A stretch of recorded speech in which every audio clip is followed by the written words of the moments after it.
Hello, welcome to episode 173 in this series where I am programming an NES game live on Twitch from scratch. Hope you all had a weekend's almost over. Hope you had a good weekend. Although, depending on where you are in the world, it is almost over or getting close, or it may have even ended for you. But hopefully you have some time off for the holidays. I hope you had good holidays if you celebrated. Got to spend some time with family and such. And everybody was safe, hopefully. So a few housekeeping things. This will be my last stream of the year. I'll be starting again on January 4th, which is a Monday. I'll be picking up right where we leave off from here, wherever that goes. And just this way I have a week of I've got some stuff that I need to work on for my own separate stuff, and also want to have some time for the family, so I don't want to have to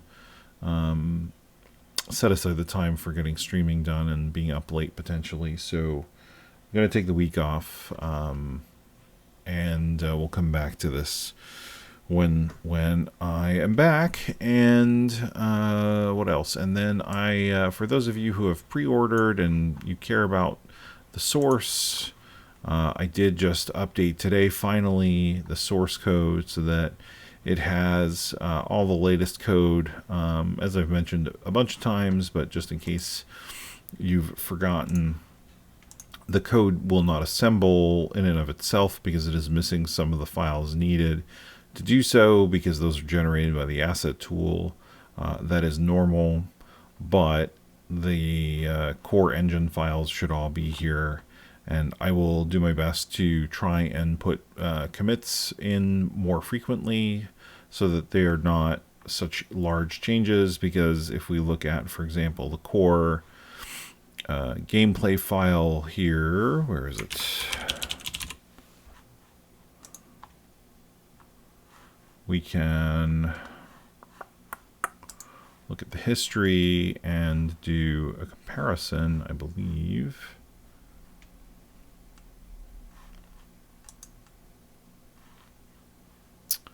Oh, where do you do it?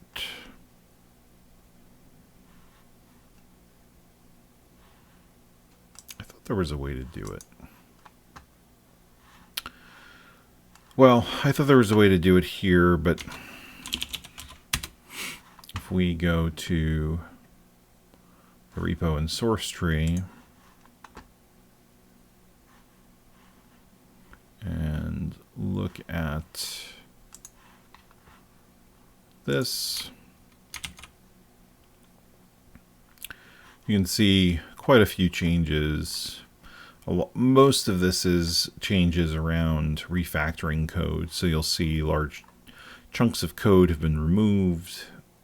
Some of it has been changed to subroutine calls, so you'll just have to go through and look at the changes. But structurally it's all stuff that I've talked about on the stream, because these were changes that I made in the stream, and you can see an appreciable amount of code was removed from that main shooter.asm file, and then we get to the NMI and we have some other stuff that's in here. So anyway, that's, again, if you pre-ordered, you get access to that in GitLab. So let me close this.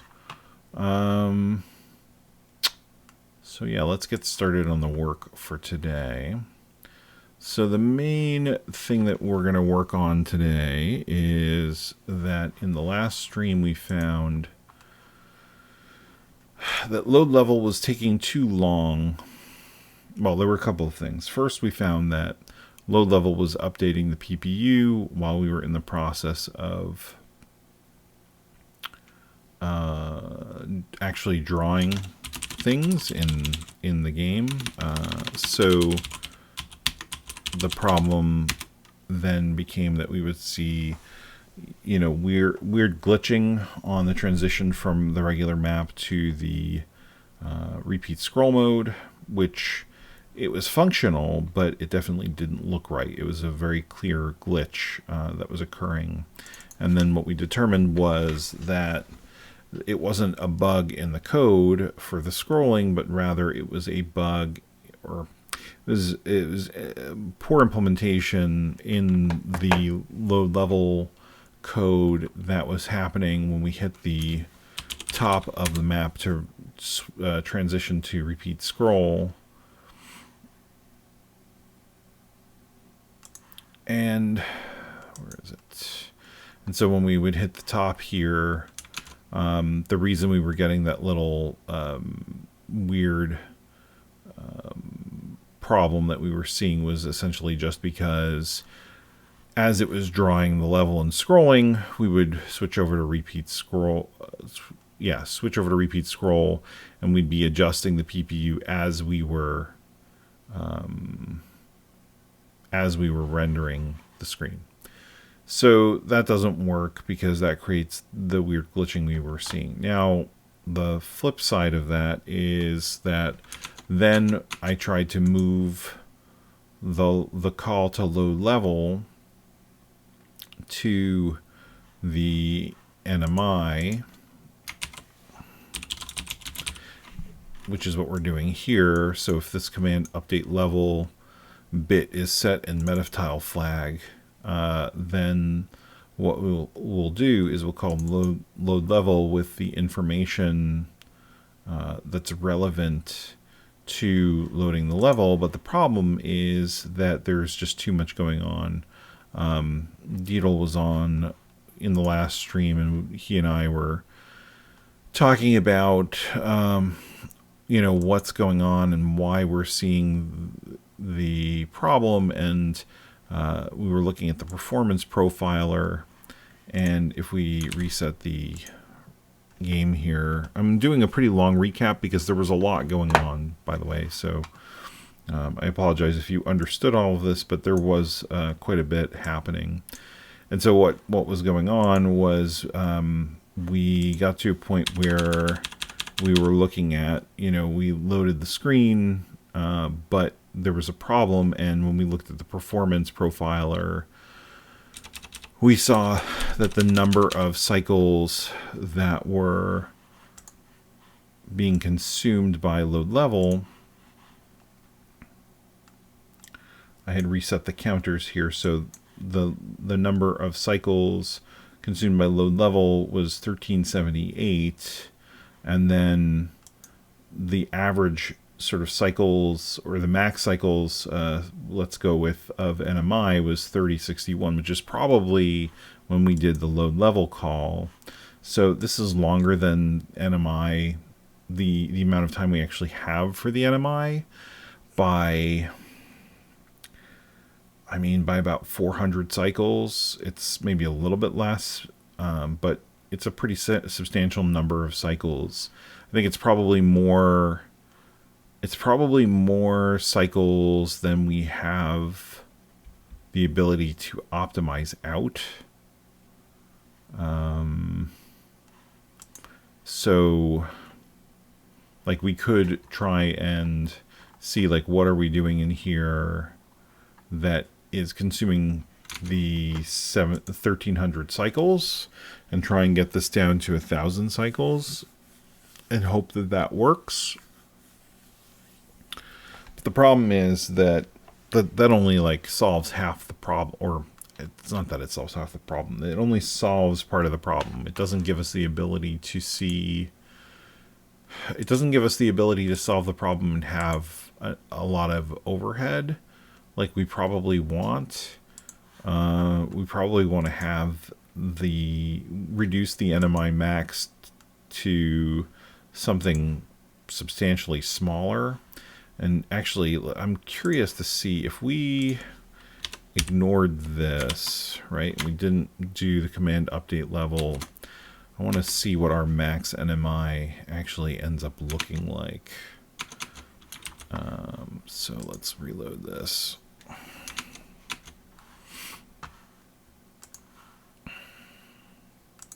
So far, we're at 1673.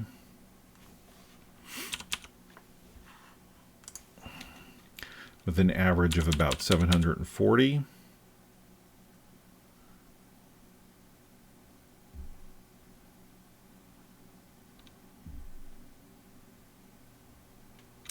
So obviously I didn't touch the low level call here because I commented it out, but so 740 is our average, 1673 is our max. So what we would hope is that if we say like we have 1,000 cycles to work with, I'd like to be able to say that, you know, we could do this work for load level in about 500 cycles or less in the NMI, so that we don't have to worry about like if we need a little bit more time in there to do stuff. So let's pause that. And let's go back to this code. So what I was thinking we probably want to do is divide this call up into two parts. Because right now we have this main load level call that works fine for when we're doing a full load of the level. And we would do that in the case of like when we're starting the level, right? Where we want to draw the whole screen and then begin the level. This code doesn't work well, or the way this is implemented doesn't work well for when we have stuff on the screen and we're scrolling and we need to now swap to a different location in memory, and you know, potentially update the PPU. And so when I say it doesn't work well, I mean it doesn't work well in the NMI. So what I think we can do potentially is go back to, we have load level. Right now it works in two different ways. It does there's a full screen load, and then there's just a swap to the new type of map with I think it does a single row load at the time. We probably want to split this into two different subroutines, because the one that gets called for the full load can be called in the main game with rendering turned off, and the other one needs to be split up into two pieces itself. One where it executes all the code that it needs to set up the pointers and whatnot, and then some additional code that gets called for actually updating the PPU. So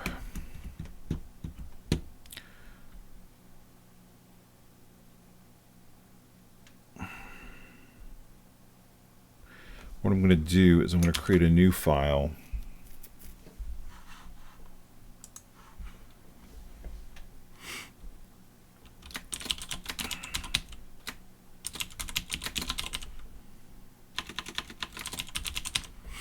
Call it something like load.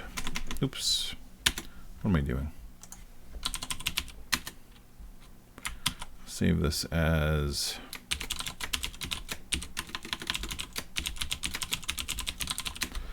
load next level segment.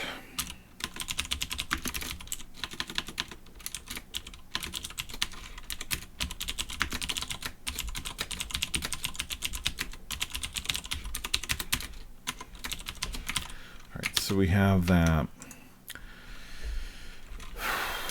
And then in shooter.asm,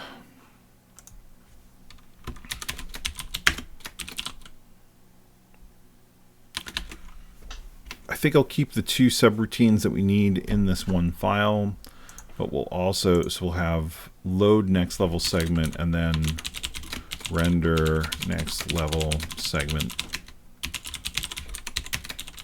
And this will be the call that actually updates the PPU. Update the PPU with relevant changes for next level segment to be displayed. Right, and this is process the level data with to determine level changes for next segment to be displayed.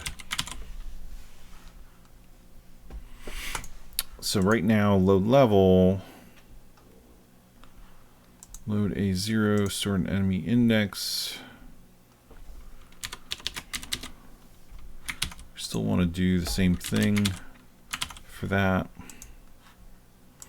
Load 3, branch if not equal. So what we're going to be doing is slowly taking away the code that is not relevant any longer. So like in this case,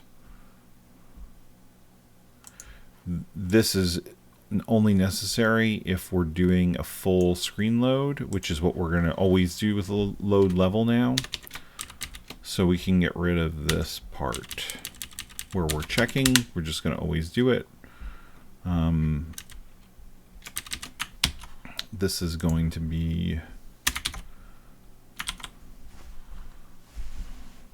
actually, do we want to do this? I'm thinking about, like, I'm in some ways I'm debating, or so I was going to just directly split this up, but I wonder how much code is actually going to be shared. All right, you know what? Let's do this. Let's see what we would actually need to change and how much different code there is before I commit to doing everything in this file. We'll still need this extra call here for the NMI, but I'm not 100% sure. I'm not 100% sure if we need to refactor this whole thing into two separate methods, because like right now this is one of the main things that's different, so that's pretty straightforward. I'm just looking for other things that might be more complex.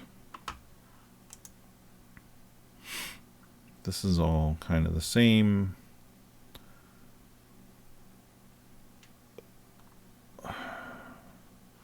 That's the map type. If it's repeat scroll, then go. So like this is more to do with the map type itself than the stuff that's actually being updated in the PPU.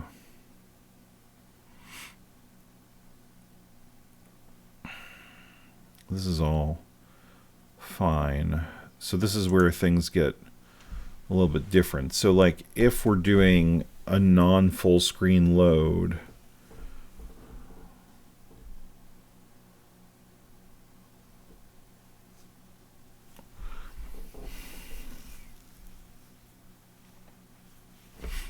what is this doing? Branch if not equal to the next unnamed label.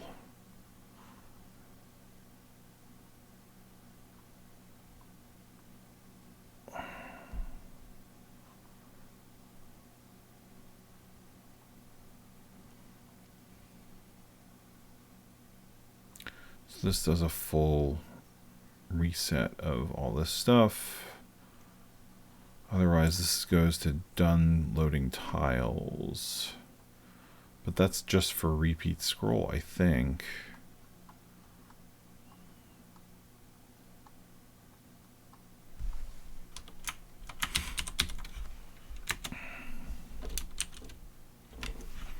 So then this, update the attribute bytes. Load a attribute buffer X and store it into 2007. So like this is part where we could, this would be something we would have to defer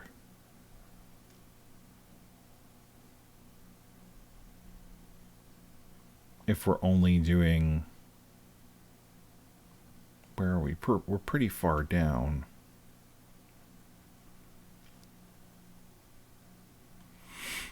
So this is stuff that we would have to defer.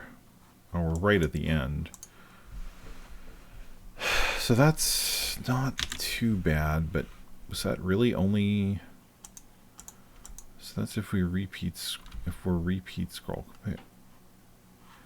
Compare branch if equal, right. So then... So repeat scroll doesn't do a ton of... updates, but it does update the attribute buffer, which actually that's not that much work.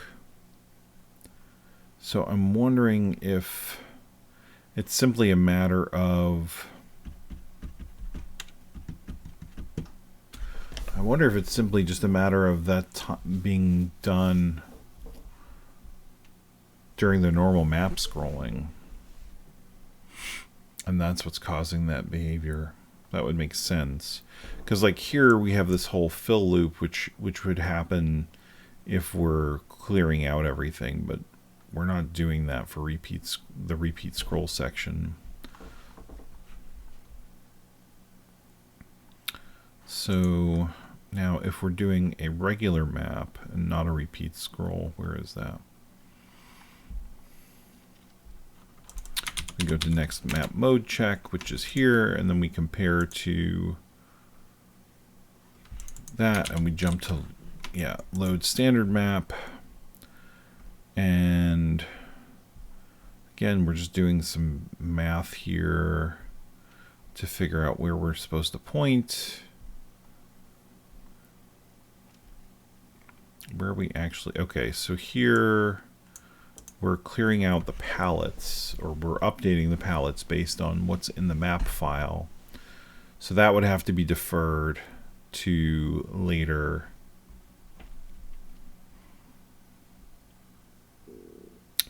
And then what else are we doing? The sprite palette update. And then some more calculation that can be done without the PPU.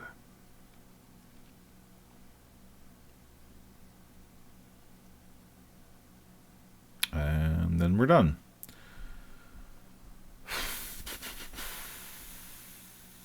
Because we return from the subroutine here. Only, I guess, if we are not doing load full screen, right? Yeah, so if we're doing load full screen, then we're going through here and doing some more math, and then we're updating the PPU with all the tiles. Here's 2007 update, so that's the PPU update. But really, that's all only applicable for when we're doing the full screen load.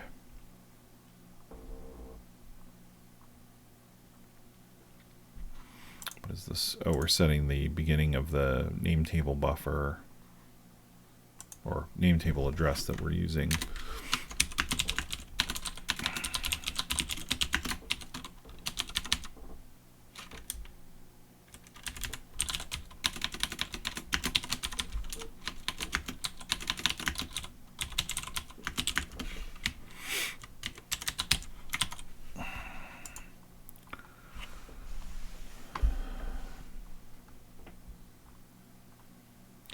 I don't know. Maybe for clarity, it's better to split it into two parts. There's just a lot of stuff that's the same then. Nah, I don't want to repeat the code, especially if we end up having to change something, then I've got to go change it in a couple places. So, oops. I'm pulling on a wire here. All right, so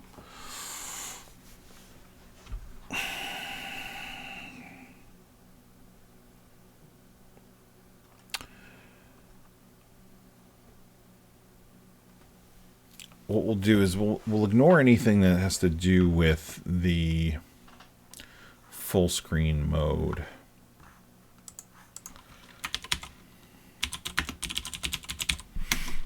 All right, so that was doing that there. Let's do this. This is, where's that being set? Load A, that's in process game. And then we're doing this. Okay, so what we really still want to do here, we may still, well, we'll do this, but hey Marwin K1, how's it going? So we still want to do this potentially, but we also now want to go back to calling load level, because what we're going to do is we're going to isolate the PPU updates out of load level for a non-full screen draw. And I think that will probably fix this issue. We'll see.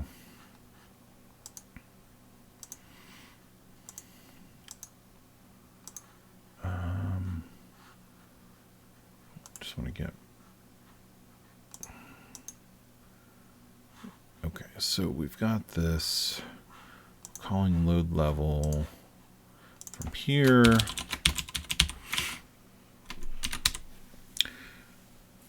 So command update level, we have to look at what actual PPU updates we're doing, because I know we talked about some of them, but we need to know specifically what we're doing so that when we set this bit to be true so that the NMI actually handles this render call, that we can actually know what we're doing in this render call, right? Right now we're just basically saying, yeah, we actually need to handle some sort of rendering or some sort of PPU updates.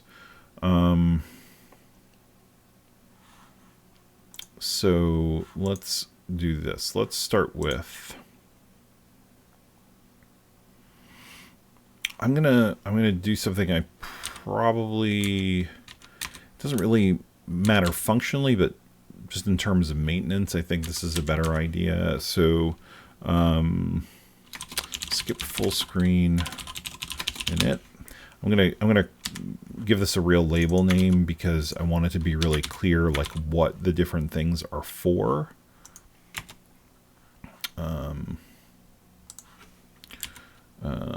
Or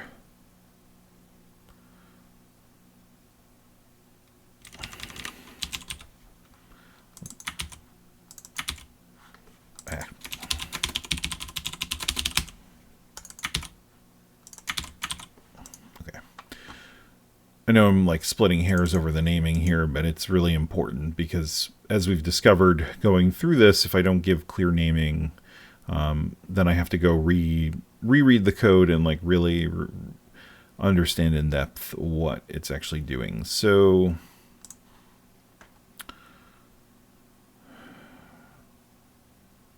all of this stuff is ignoring. We got to look at like where we're at with command param 3. So like, okay, here's another spot where we have command param 3, which is our, essentially it's a parameter that says if we're doing a full screen load or not. If it's 0 or it's kind of a weird backwards way of doing it. It's not saying force reload. It's saying, it's almost like skip full screen is probably a good alias for it. So like,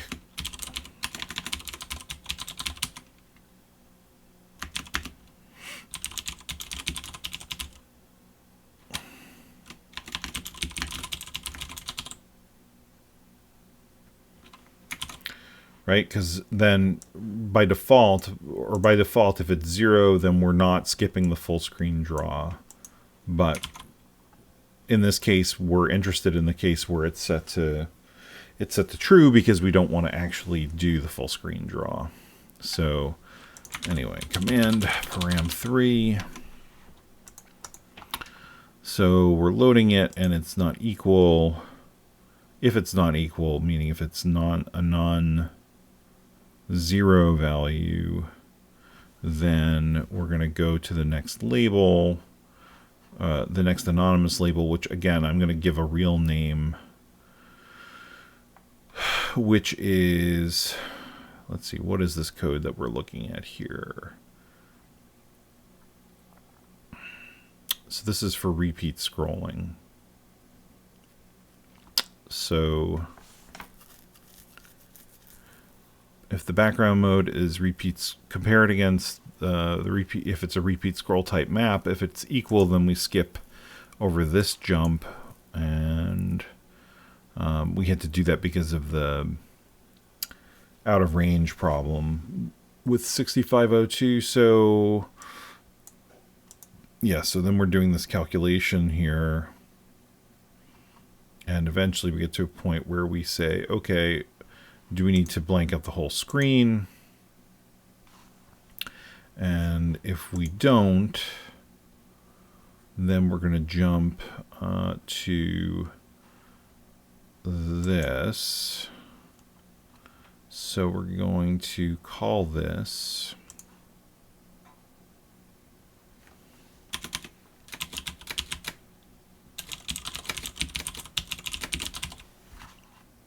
end of repeat full screen load, which is that now.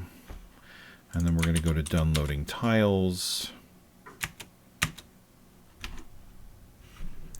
There's done loading tiles. Now, so the interesting thing about this is what we're doing is we're going to update the attribute bytes by storing attribute buffer into PPU.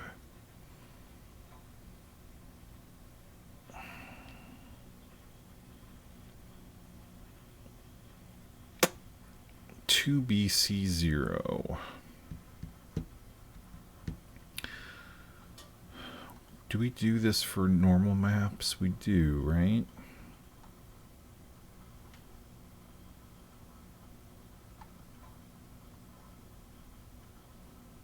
I think we do. But the thing is, I believe we have code that's already updating the attributes in the NMI code over here. Where is it? That's the new tiles. Yeah, so we already have some code that forces us to reload the attribute buffer.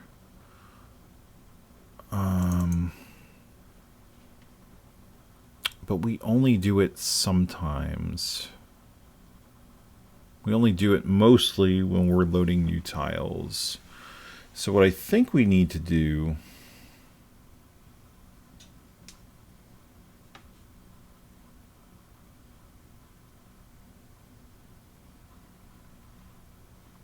is we can use similar thing to this, like the command update level, right? We'll set another bit for load level. And what we'll do is, instead of forcing the update to happen here like this, we can have it get forced to update in the NMI. This is doing the same kind of thing, except I'm doing it as an unrolled loop in the NMI. So let's do this. Load A. Where is that defined? That is defined here.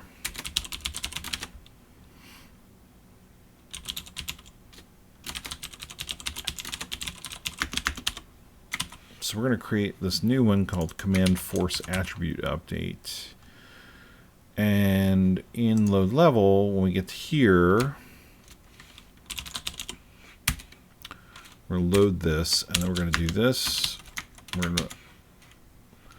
going to OR this bit onto the rest of the bits in metatile flag, and we're going to store that back into metatile flag. And then we can skip this whole process here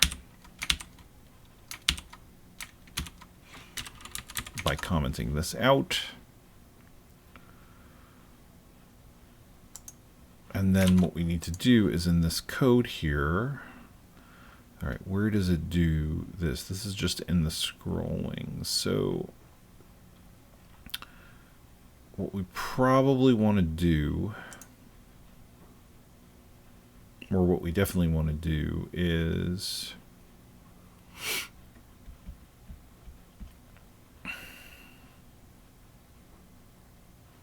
all right, so if we're processing scrolling, load the meta tile flag and compare it to this, and if we don't have a 0, then we go to this.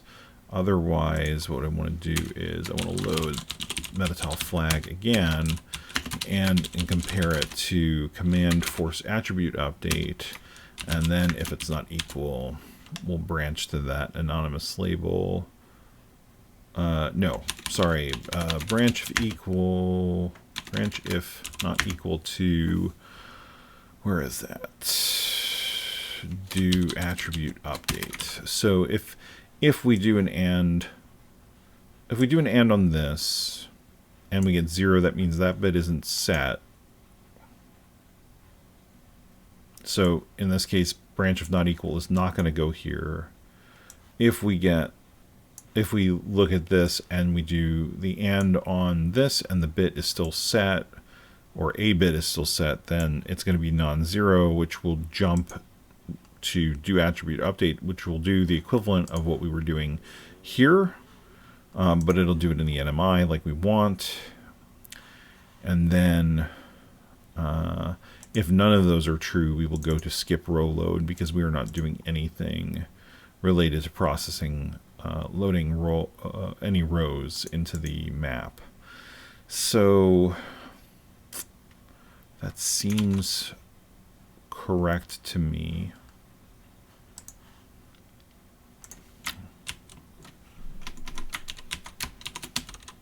I'm going to see if there are any other places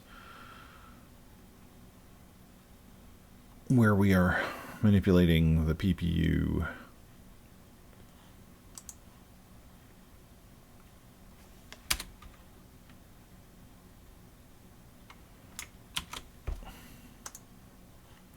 So this is all full screen code because command param 3 was 0. So this is okay that we're working with the PPU. So this is the end of that. If we check and we get a standard map, then we go to here, and it's the same deal. If we're doing a full screen update, then things are fine. If we're not, then we just have to defer all the PPU work. All right, so are we checking command param 3 at all in any of this code leading up until this point? Sorry, I was just looking for that so that I could highlight. Load standard map. Okay, so load a command param 3, branch if not equal. Right, we're going to skip adjusting for the camera because it is a full screen load.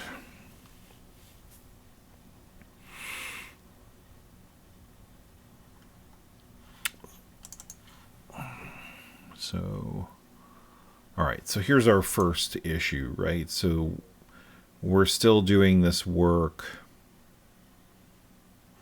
here to set up the palette. This is the beginning palette address 3F00.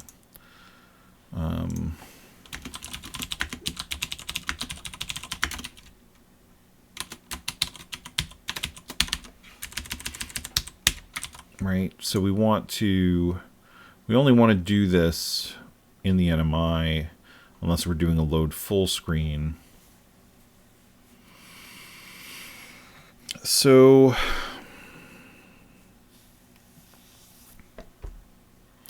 let's start with just skipping this if we're not doing a full screen load. So branch if not equal.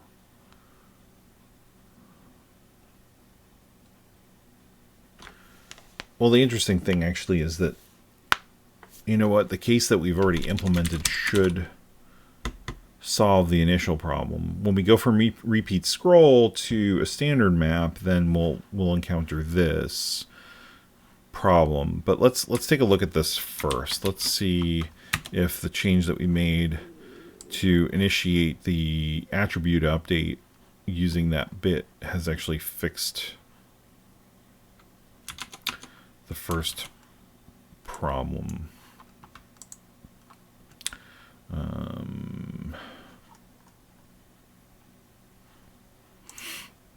This doesn't actually do anything, right? Actually, just want to make sure that neither of those actually do anything right now, because it's not really render. Oh, yeah.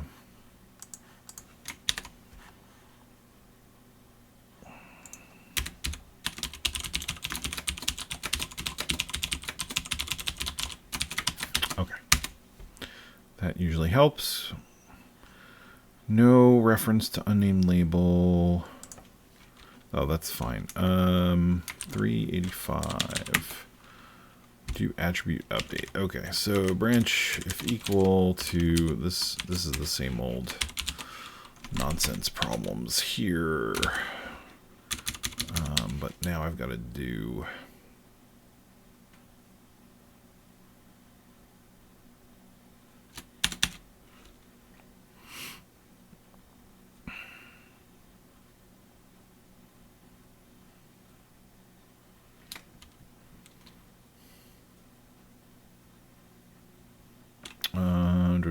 What is this doing? Process new row. Alright, so we'll call that process new row so that we don't have to do two anonymous labels. This then says if this is 0, then skip the jump to do attribute update, which will then go to row load. And I'm only doing it like I could in theory just. Well, we probably can't jump directly to it because of the same problem, but in theory, if like the code was short enough, I could have just said like branch if equal to skip row load, but we don't know if we're going to have to add more conditions or anything moving forward, so that's why I did it this way. But in the end, because of the range of the jumps, the conditional branches, I have to use jumps anyway, so. This warning is normal. That's been that way for forever. All right.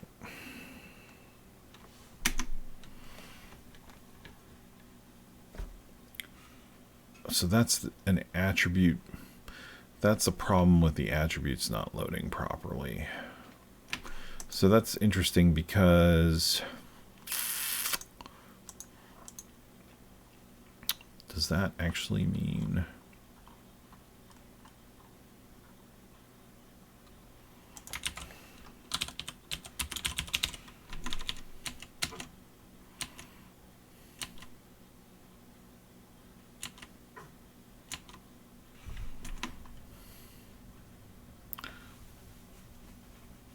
Does that mean it's not doing it?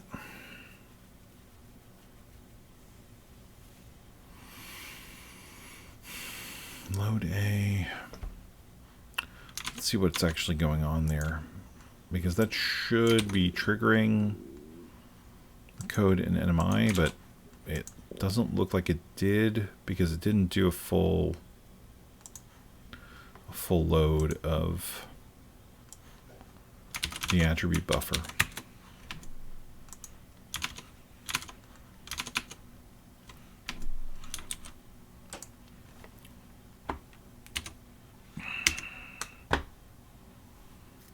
Alright, so meta tile flag is 0 right now.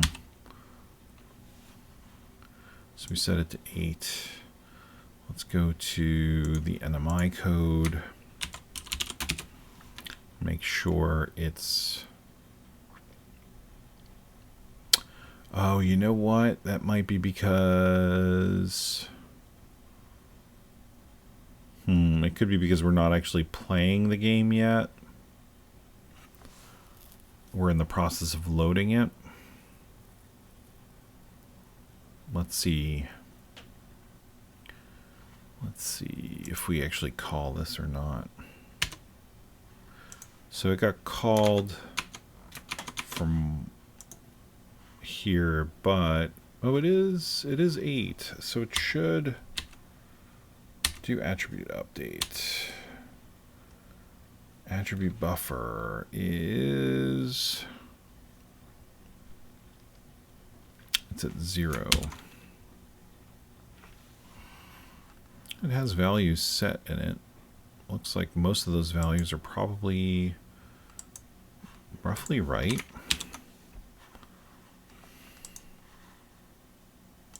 So we're going to update the attributes.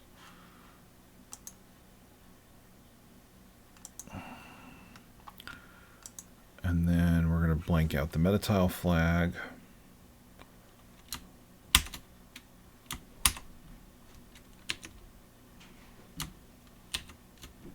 Oh, why does it keep happening?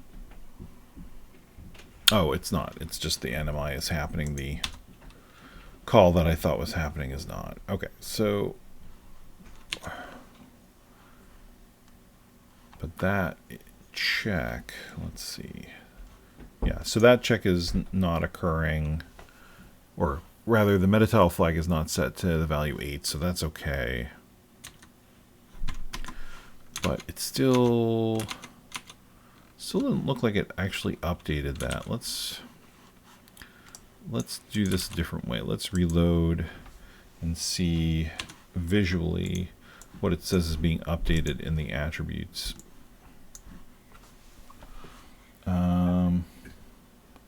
Yeah, okay, so looks like it only updated half of them just now.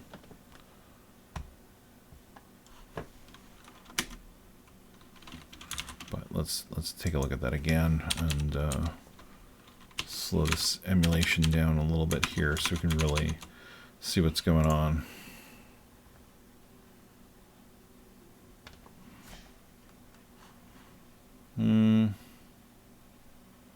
Did it update the attributes in the wrong?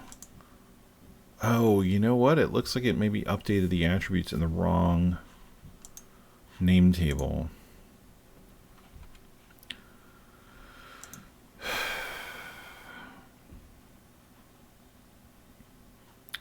Do attribute update. Yeah, so the code...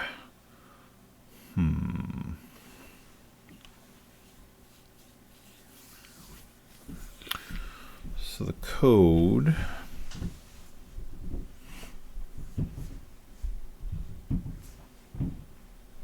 Let's see. Looks at screen mem, and then it subtracts 28. And then if that's 28 hex, what is that? 40.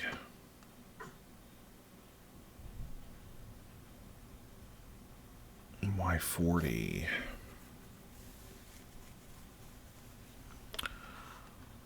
Not 100% sure, but it's subtracting that from the screen mem pointer, and if it was bigger, then we will set the address we're updating to 23C0, which is this name table, which is why you can see that the attributes look correct even though the tiles don't.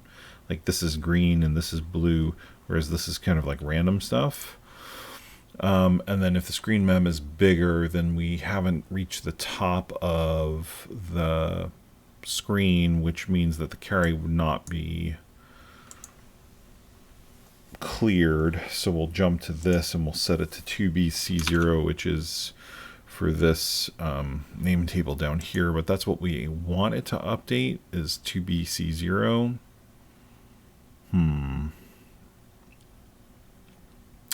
So we have to know somehow that that's what we want to do. Maybe we can do it. There's a different command for each one. well, let's see. When would we be doing this? There's a couple possible options of when we would be doing this.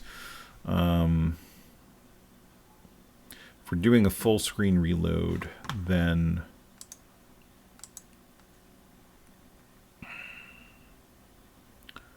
we'd be doing this in the 2BC0 name table down here. If it's not, then we could potentially be doing it up here. Or actually, we would definitely be doing it up here because we're only really supporting scrolling down to a factor of a full screen. So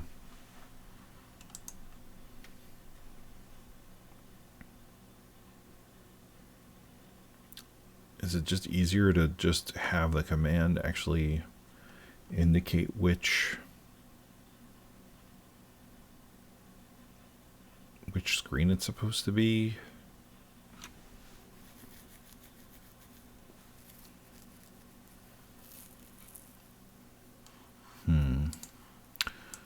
Downloading tiles.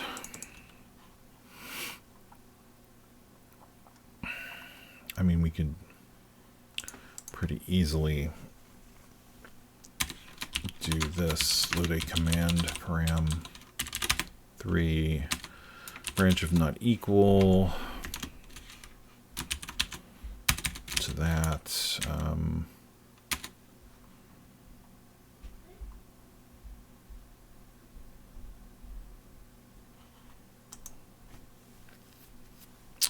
And here we do this, and this will be for full. Otherwise,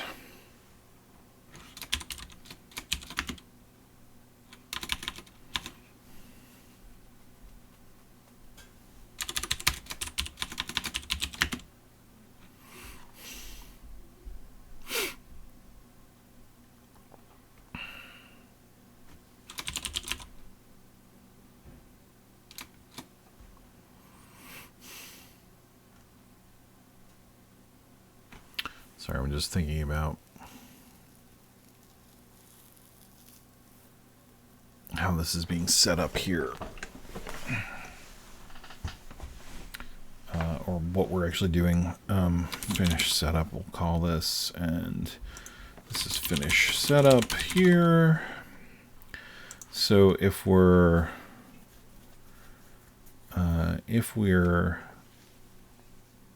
non-zero, then we are skipping the full, so we are gonna do this instead.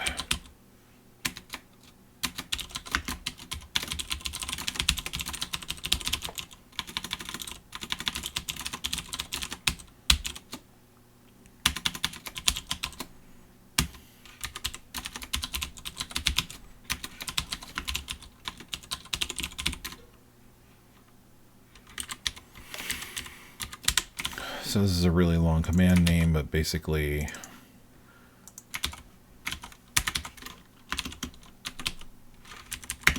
I guess I could do this in hex just to make this more like I would do it in C.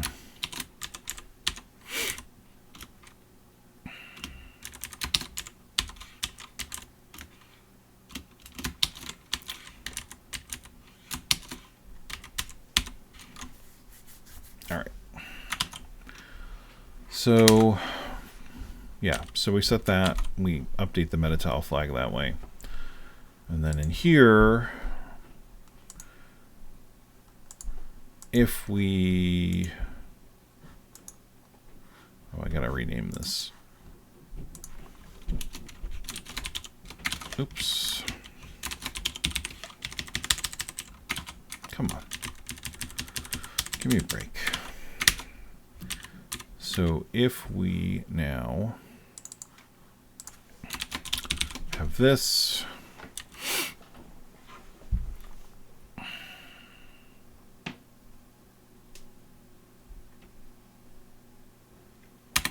Then what we want to do is we want to, what are we doing? We're setting the address of 2006, right? So for a full screen update, we would be doing this.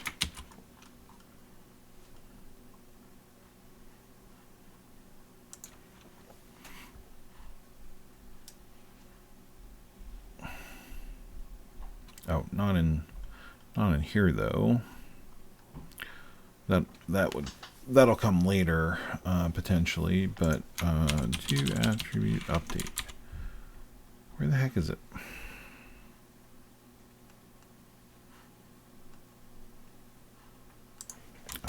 This should be that.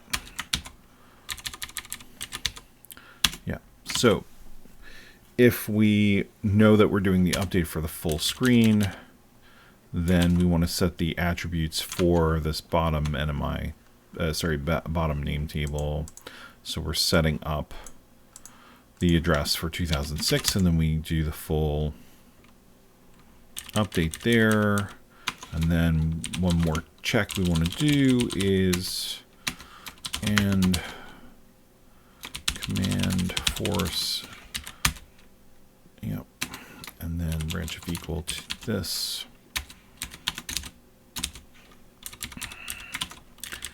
And basically the code is the same, but the address is different. So instead of 2BC0, it's going to be 23C0, because now we're updating it for this name table. So command force attribute update full. Oh, I called it update level full. Oh, you dummy. Update level.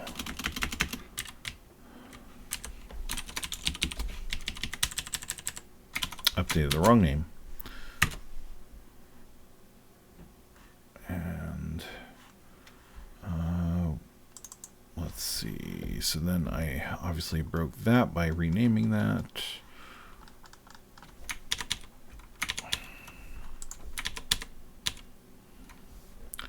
That was 354.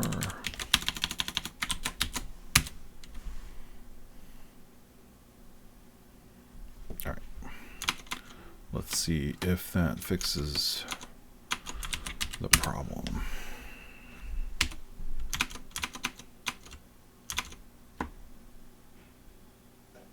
All right, cool. So that did what it was supposed to. So let's do that in regular normal speed.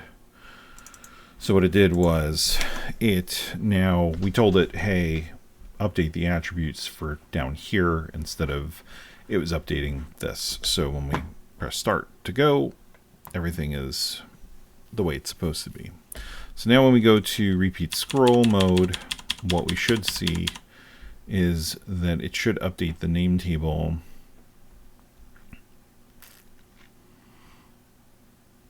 properly. Although actually thinking about this, saying that we're always going to update this. Oh, it worked. Okay, hold on.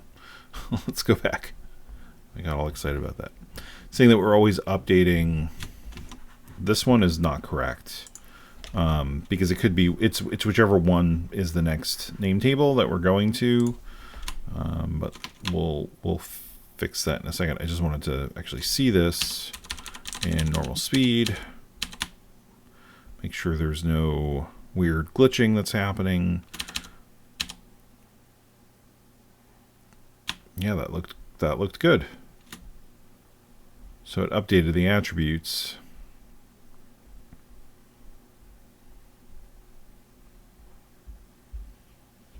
Now the attributes don't get updated with repeat scroll, which is why we have that band that's happening here. So we'll have to fix that. We're almost there, Lunatrek. Fixed the more immediate problem of the glitch that was occurring when we transitioned. And it didn't actually take too much of a rework of the code, so that's pretty cool. There's still a couple of cases that are going to be wrong, but we're really close. And what we should see is that we don't get a ton of extra time added. So right now 1675 is our max for the NMI. When we hit to the section for repeat scroll, we should see that it is going to jump a little bit, but it shouldn't be... Okay, 1686, so great. So we added 10 cycles, which is like nothing. And the call to load level was 418 cycles, but that happened outside of NMI. And you can see we had one cycle wasted on calling the render next level segment that doesn't do anything yet. So great, that's excellent. That means that we are handling this correctly. Although, like I said, right now it makes the assumption that we're always loading the attributes into here for when we transition from map mode to repeat scroll. We gotta fix that. But let's see what happens. I don't know. Does it go back to the regular map after we finish repeat scroll? I think it does. I think we have that set. Let me pause the emulation for a second here.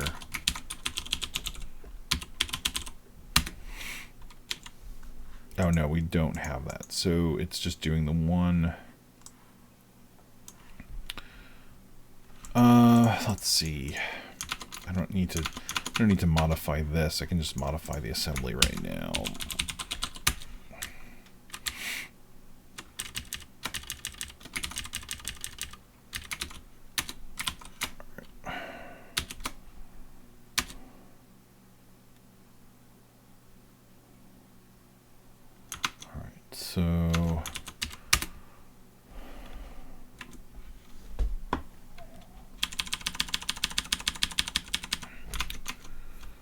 So we're just zipping along at max emulation speed because I want to see what happens in the repeat scroll section. It's pretty long.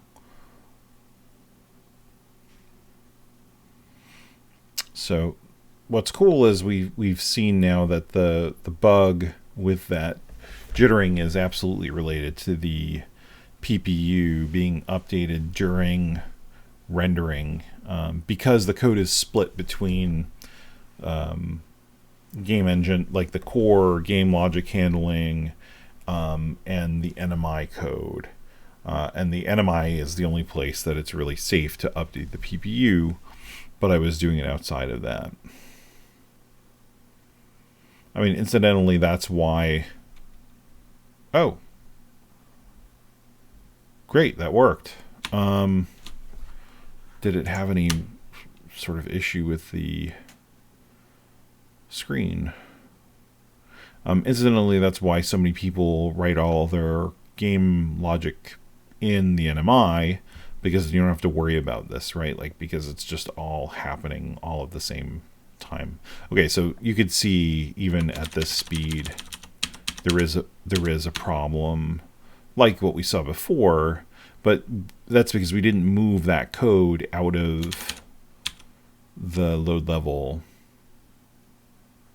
Yeah, so you saw that little flicker. That's again because we're updating the PPU while it's in the process of drawing. But it did transition successfully. Okay, so that's good. So yeah, that's why people generally do when they're getting started everything in the NMI, because they don't have to think about the separation. But you have a lot more time in the game. There's a lot more time available if you split up your work between what the NMI and the non-NMI part of the CPU time, because the NMI time is like 2,700 cycles, and you know, and the CPU has, what is it? It's 1.78 megahertz. So, you know, 1,780,000 cycles, not divided by,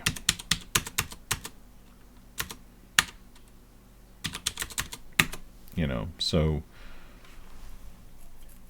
if these are equivalent cycles we're talking about, like you've got all this extra time here, that's how many cycles per second are happening.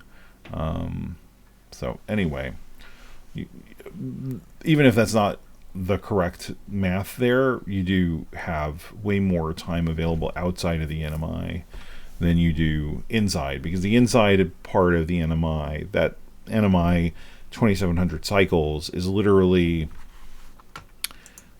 the time it takes for the PPU to reset itself from drawing the very bottom of the screen and get itself ready to draw the top of the screen, but before it actually starts drawing anything. So it's a very short period of time when that happens, and then the rest of the time that you're not doing anything in the NMI, it's drawing the entire rest of the screen, right? So like there's a lot of time that happens between each NMI compared to the time that happens within the NMI, if that makes sense.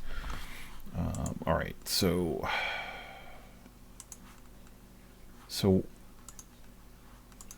the question becomes,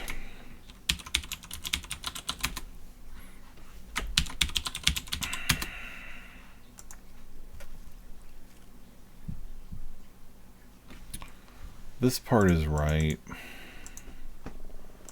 How do I know? I guess it's based on screen mem.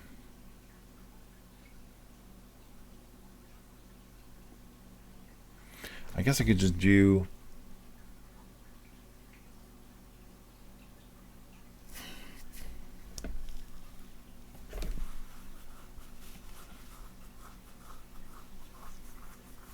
I guess I could just do what I was doing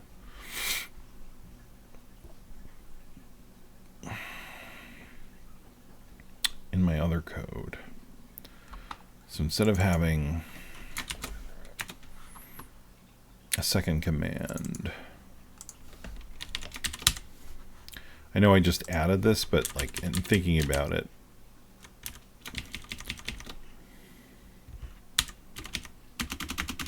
it doesn't actually make sense the way I was doing that.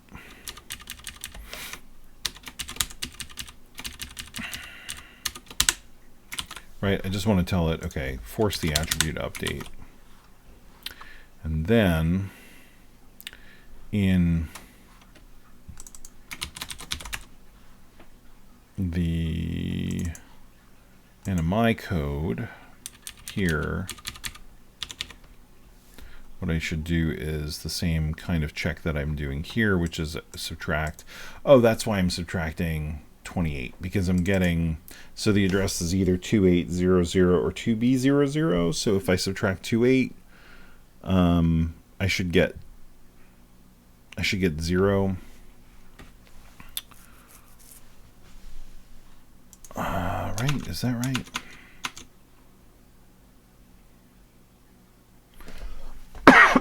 Excuse me.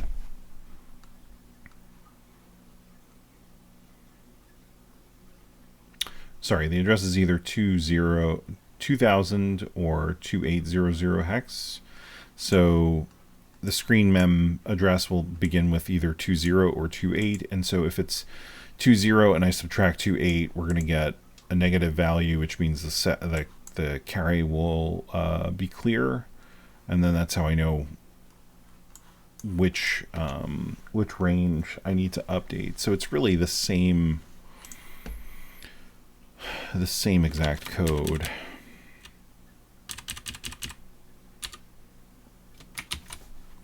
So I'm just going to steal it.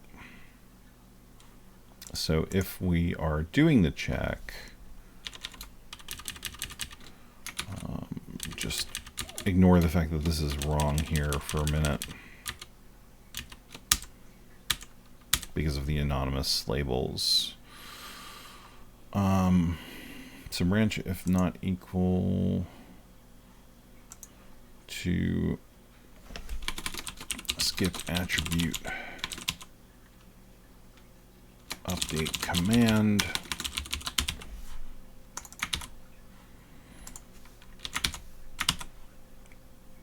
Okay. And then this will load the screen mem and set and subtract. And then if the carry is set, it will go to here and update to BC0. Otherwise, it will do this. And in either case, jump to do attribute update, which is perfect. And then if the command is not set, then we will just simply jump to row load. I think this is still going to work, but this is going to be a better implementation overall, because then it does not depend on knowing in the level loading like what's going on. Okay. We just do it based on whatever next part of the screen we're updating, which is the right way to do it. All right, so that obviously failed. Is it because we're... Why is it that way? Because coming into it, the screen memory is going to be set to probably the next row that we're loading.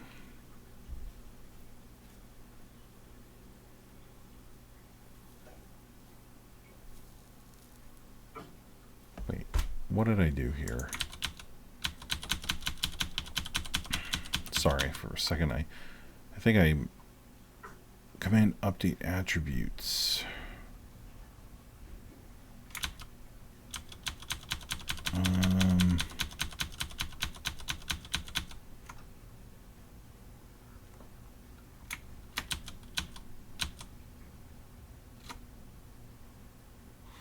What did I do?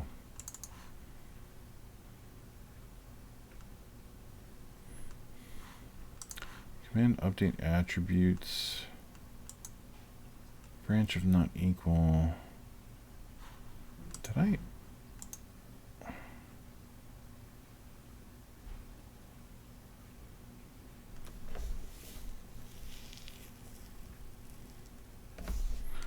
Command update tiles.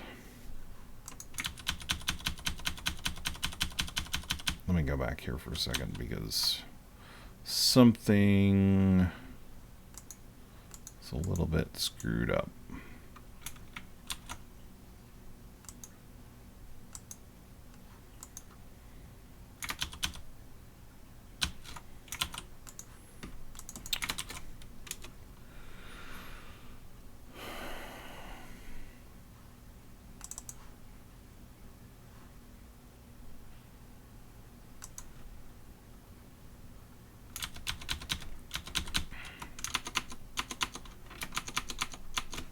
Let me go back to the... Something about the naming of this command is confusing me, so just bear with me a second here because I think I may have gotten something confused.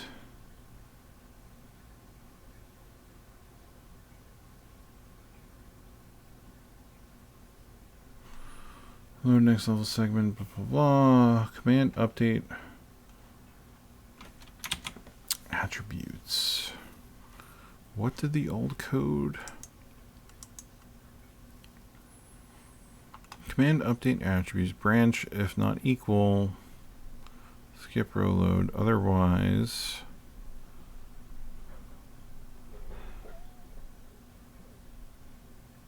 Yeah, it's a label. I think it's just a bad...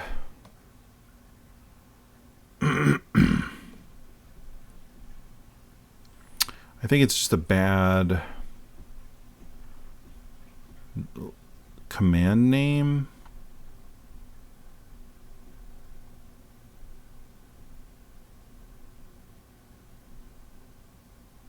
So it loads the new tiles, and then it looks at the tiles, and does an attribute update. It's like I flipped around what it was supposed to be.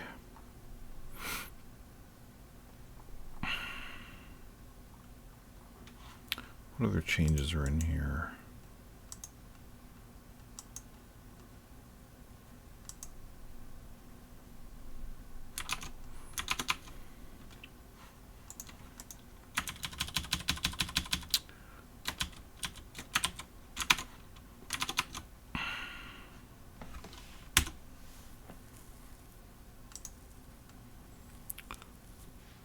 So it was low level.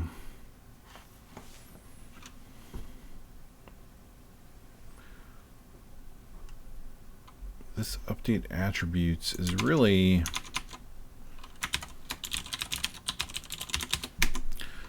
it's more like update tiles, and then there's another one for update tiles that is being used kind of where the attributes would be. In process game,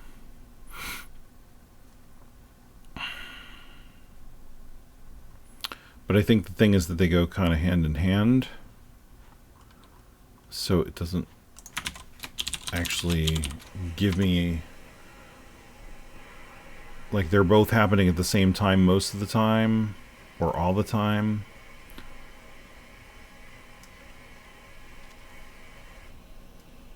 So it doesn't actually matter because they're both happening the way they should, but the naming is kind of goofy.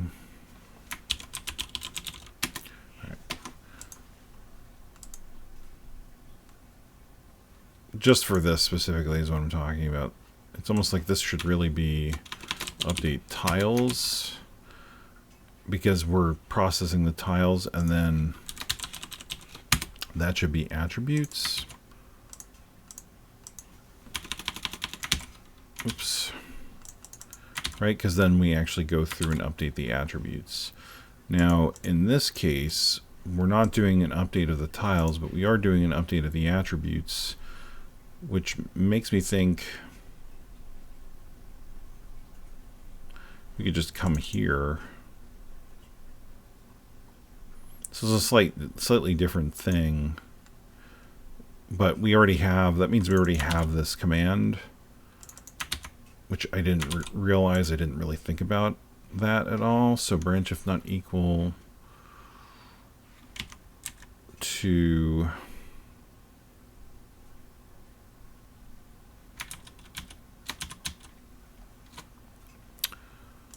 and branch if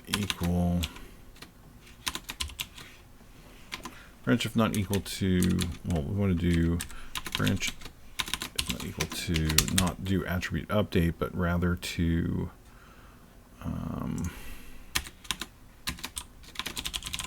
something like process attributes.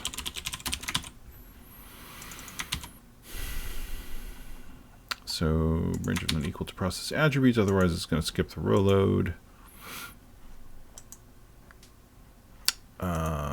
The only thing is that we don't want to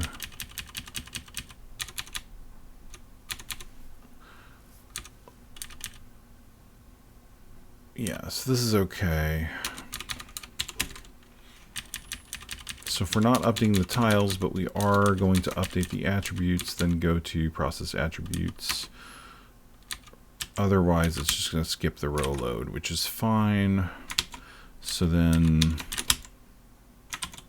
that can go away. And then that can be that. Telling it to update the attributes, which we already had a way of handling, but I forgot. Okay, so then this can go away. And this code was already commented out, so it can go away. Let's see. Range error.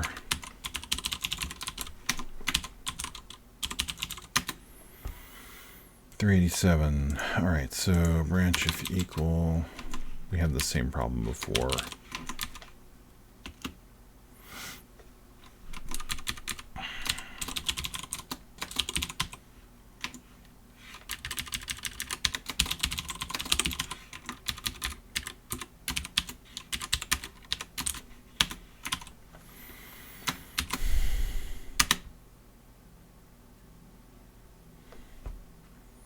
so this is now assembling, but did we break this by the changes? Yeah, something. All right. So for whatever reason,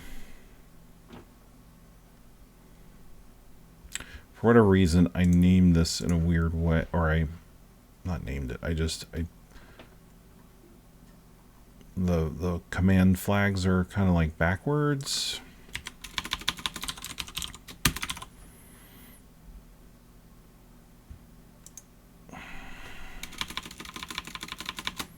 So what we'll do is, just for the sake of testing out my idea here, we'll go back to what it was.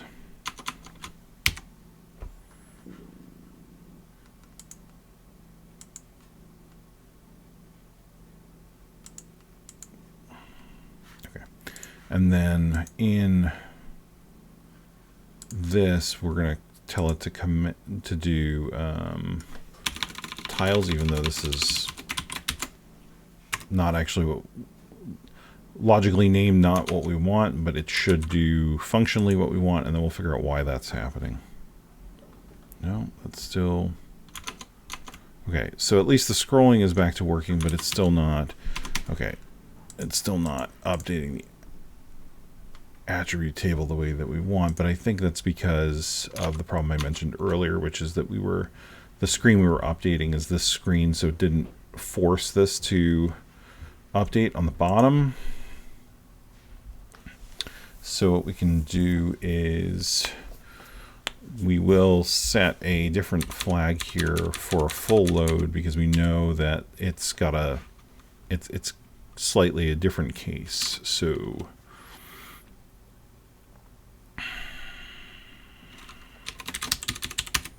branch not equal to this. No. Branch if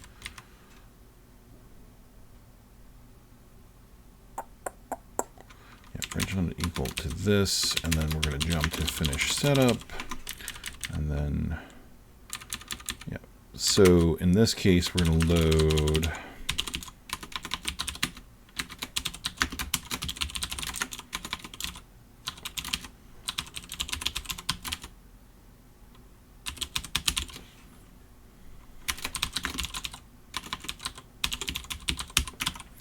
we're specifically going to say, okay, update the attributes for the bottom screen. Otherwise, we're just going to say update, right? Because that's what we want. So we do need a specific command update attributes bottom. We do need a specific command here.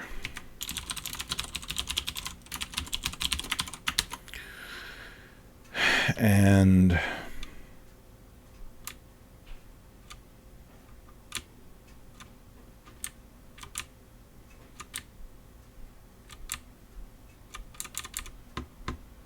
oh, wait a minute.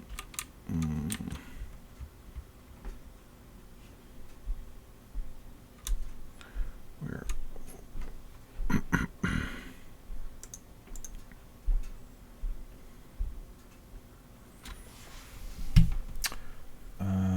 This, oh no, wait a minute. Crap, hold on a second. Maybe not. Maybe I missed the change that we needed. Because this should be this, even though I didn't change that back, right? No. Okay.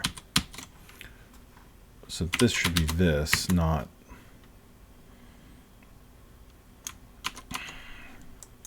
Let's just double check this, because I never made that change. No, okay, I didn't think so.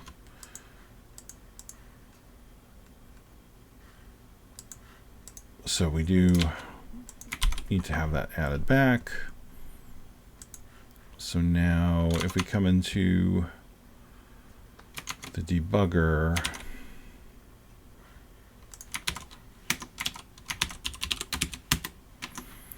what we'll see is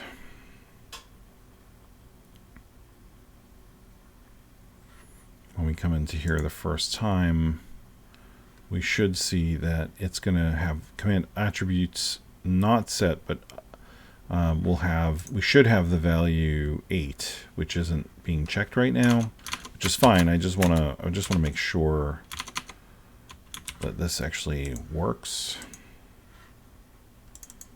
and sets the value that we're supposed to see.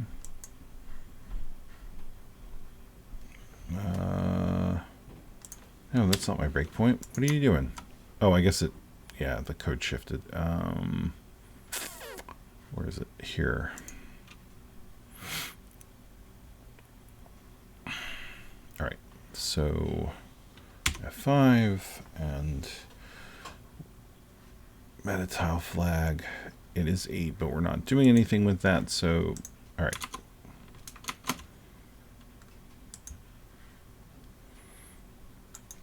Although I did just realize something else, which is that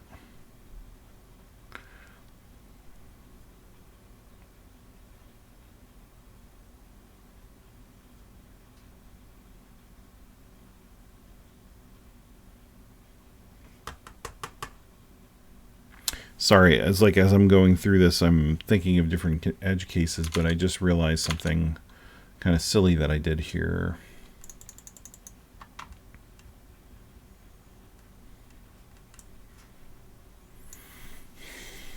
Instead of doing this, because the problem with doing this is that we're going to hit the NMI, so we'll have rendered a frame before we actually hit the attributes.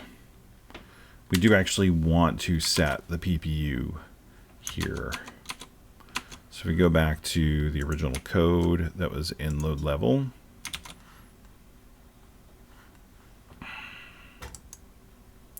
sorry, this is I think I'm having a hard time processing exactly what I want to have happen, and so my trying to explain it and do it at the same time is worse than usual, which is saying something. All right, so in the case that we're doing a full screen load, we just set it, right? Because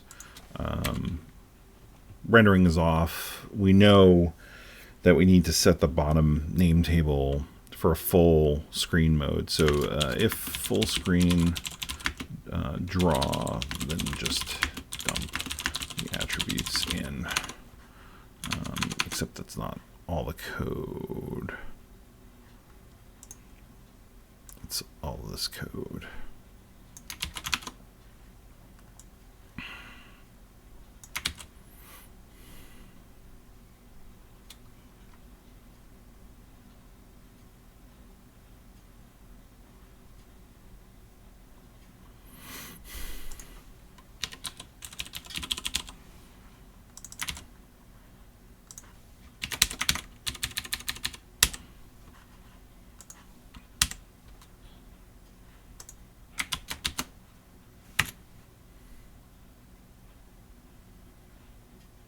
So this other constant we don't actually need. Sorry, this is what I'm talking about. I keep going back and forth between we need it, we don't, we need it, we don't. But I don't think we do now. Because when we do a full level, that's why it needs a special case, because in the full screen load, it is a special case, but that means it's okay to update the PPU.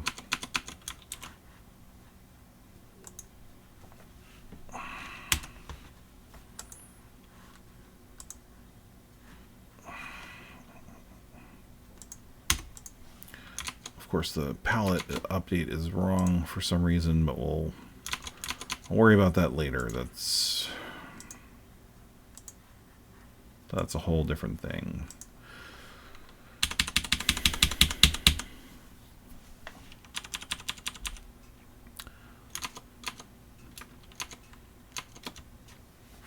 So if we look at the name table updates, we're going to get to the end of the map here soon.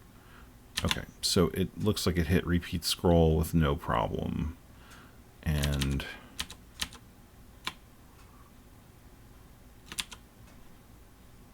Yep, and then there was no graphical glitch there. I guess what we should check is if we are setting command update tiles there. So that's load level 753.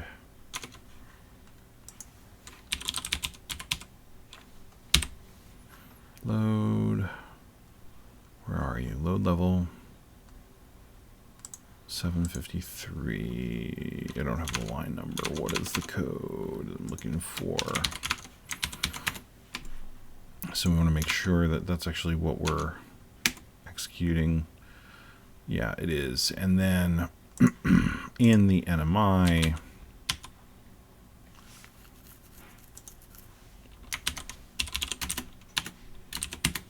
we're going to skip over the update that we're not going to do any tile updates because there are no tiles to update yet.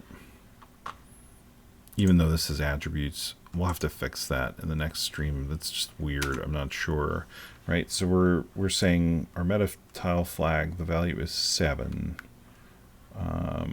So that's 1 and 2. That's interesting. So it's actually doing everything.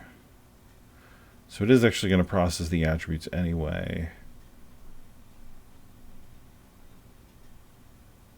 I mean, which is what we want, so I'm not upset by that. That's actually good. So it goes through and updates everything, and then it looks at this and it processes the attributes. So this is great. This is exactly what it's supposed to do. And then we still have that bar because we don't flush out the attributes and repeat scroll yet. And now we should get back to the looping, or we should get back to the regular level data here momentarily that I manually added to the exported map data. But what I want to see is, do we get proper attributes going into it without any glitching? We still should. Oh, that's true. We're still going to see the glitching because we didn't fix the part where it's updating the palette stuff, but everything else looks good. That looks right. So that's good. I don't know why that black is getting set to white in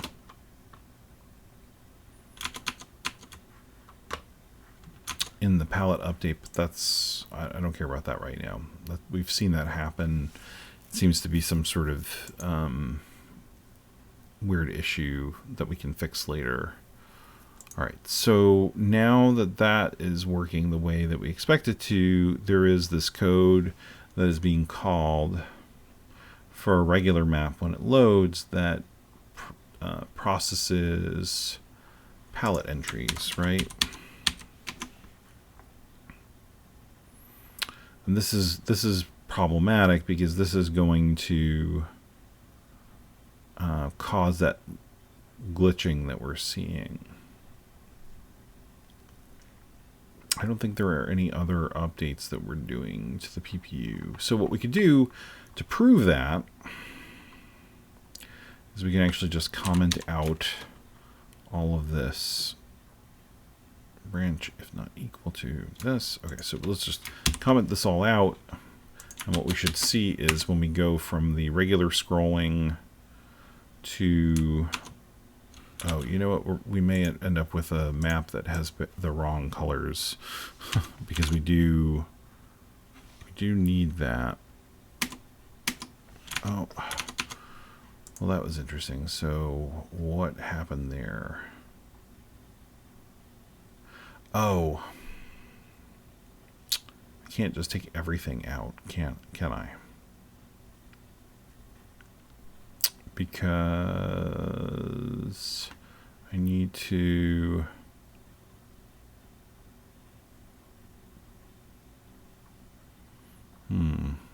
why not?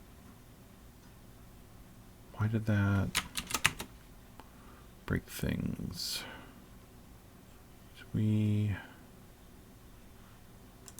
Oh, because That needs to actually get updated still. Okay. And then, yeah, okay, so that still needed to be updated. That's why that broke, I think.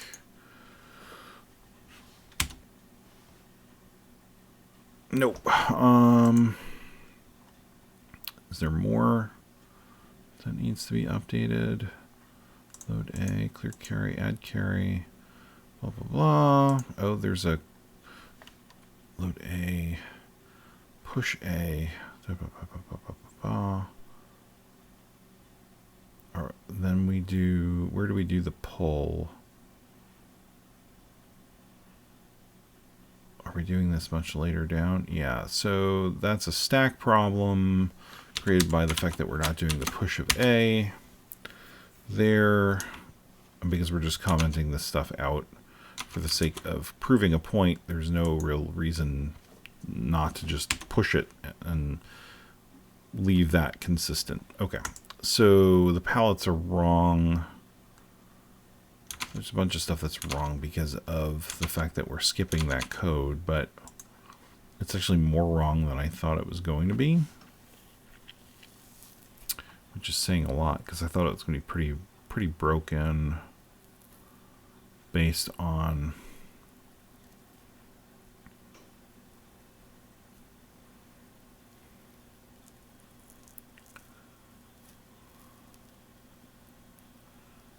maybe because, let's see. Oh, because Y is actually used later. So, ironically, what we're going to end up doing is we're going to be going through the motions without actually updating the palette is really what we're going to end up doing, just for the sake of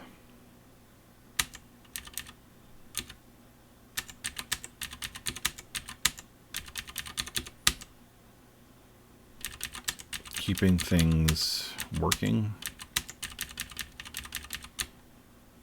So we're not going to do any actual palette updates. All right, you know what? Let's do this. Let's do it the simpler way, which is once we have this working this way,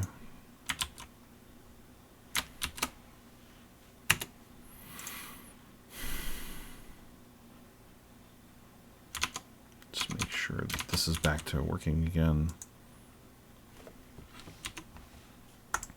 Okay, so other than that palette issue we had before, that's fine.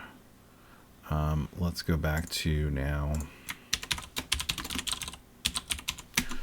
We have these calls here. So let's not touch any of these registers. Let's just go through the motions and pretend that we're doing something, but leave the rest of the logic alone.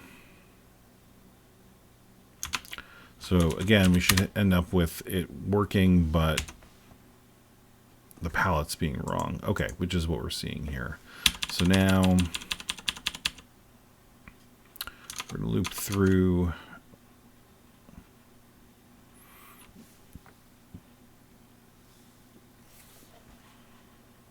And what we should see is repeat scroll should be fine. Excuse me. The tiles look weird because the colors are wrong in the palettes. There. So we can see the little wavelet there now.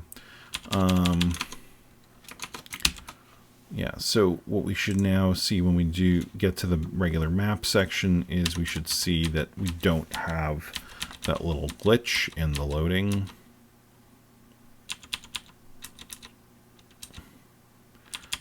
And if that's true, then we know that we just need to defer the palette updates.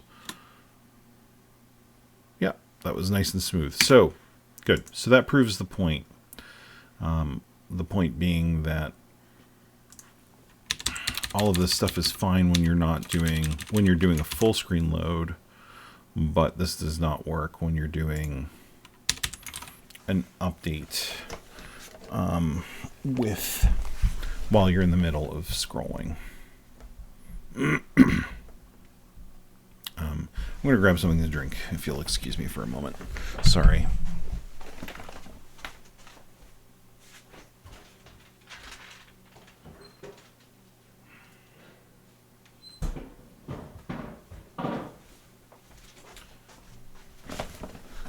Normally I wouldn't do this because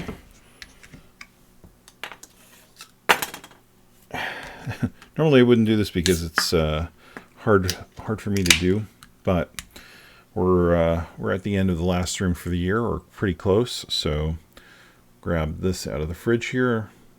Cheers.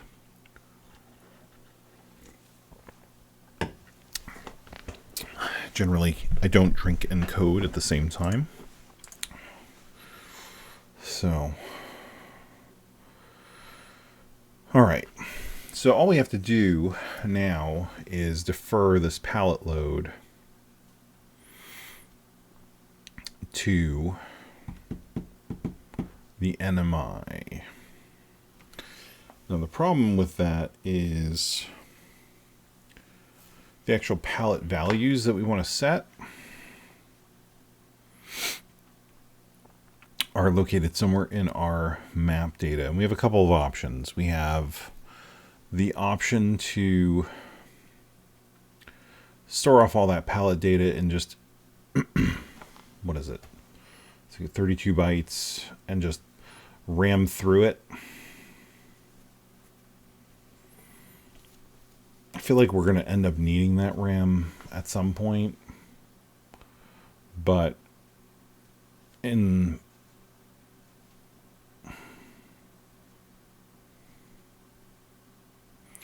other option is we set a pointer to the palette data, and we have another command for updating the palette, and we read it that way. Let's do it that way. That's the right way to do it.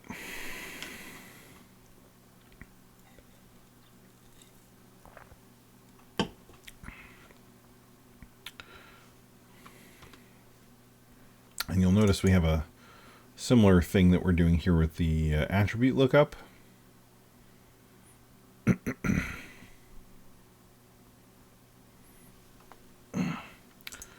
So palette data is here. Load A.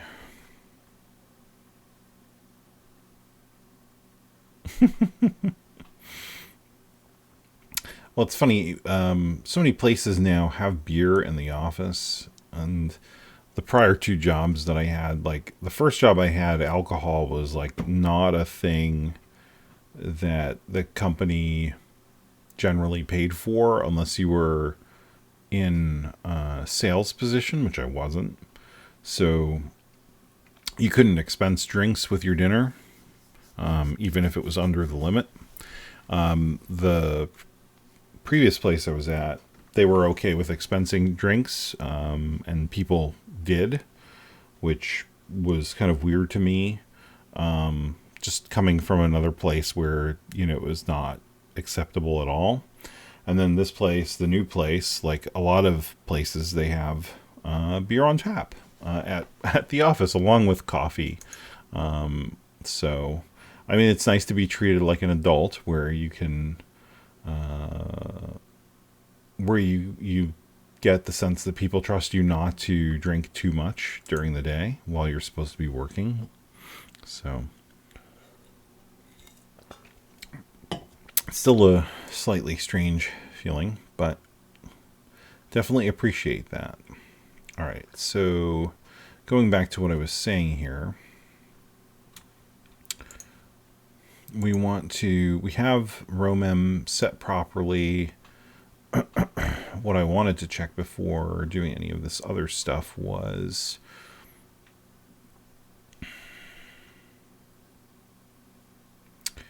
if I don't think we're doing anything with command param 3, right? Yeah. So we don't actually touch it. So load a command param 3. branch if not equal to skip palette load.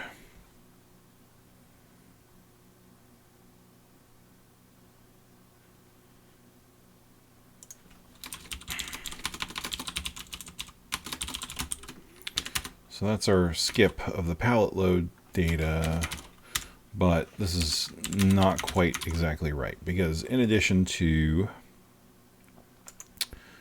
skipping,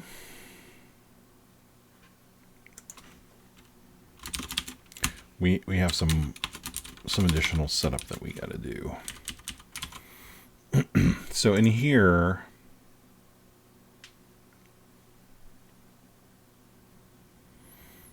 we are doing this process of incrementing row mem by 16.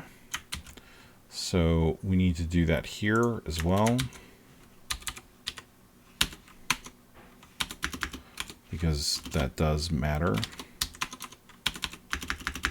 I don't know why it's trying to use tabs when I want it to use spaces. Actually, I'm not sure why I'm doing that. Anyway, right. So load row mem, clear carry, add carry, 10, load a 0, add carry, row mem plus 1. Let's do this though, store a row mem. So we update row mem, and then we set a to 0 and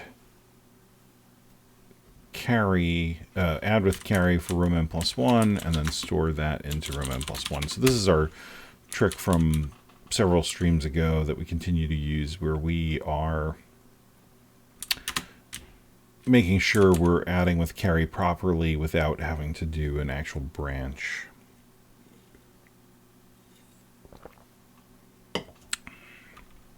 So that's that. Oh, except I did it the wrong way. It's there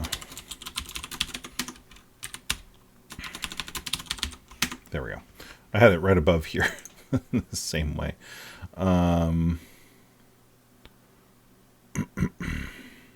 So we're then adding, so we're adding 16 to that, we're storing that, and then what else do we need to do? We can even change this code to reflect that same behavior.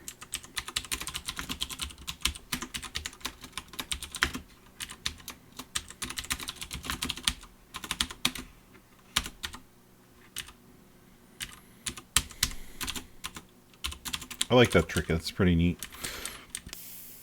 Okay, so then we're dealing with command param 1. Here we're pushing A, we're loading X, we're doing all this stuff.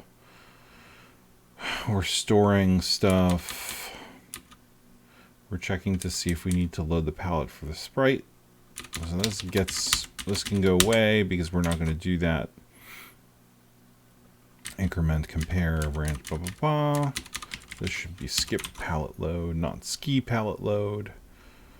And then we do that, and then we increment Y. So Y gets incremented, but would have already been 4 at the end of this. So, right, because we 0 out Y here, and we 0 out X here. So we want to load Y with 4 for when we go into the next section of the code here. It's going to increment it to the next value, transfer it to A, blah, blah, blah. We're doing the pull of A somewhere down here, right? Yeah. So that value for the pull of A was in command param 1. So we still want to do that too, even though in this case then we're not actually modifying command param 1 because we're skipping this whole sprite loop thing.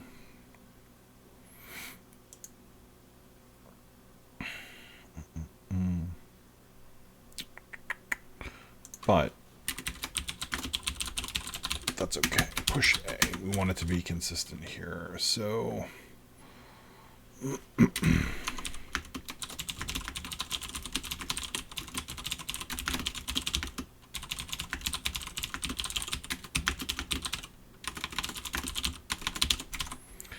so the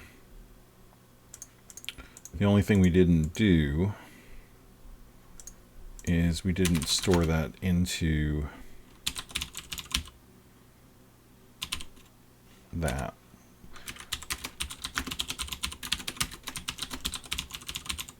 Which these don't exist, but we will create them in a second. Right, so now we've modified all this stuff, and the last thing we need to do is load a meta tile flag or a command update palettes and then store into meta tile flag. All right, so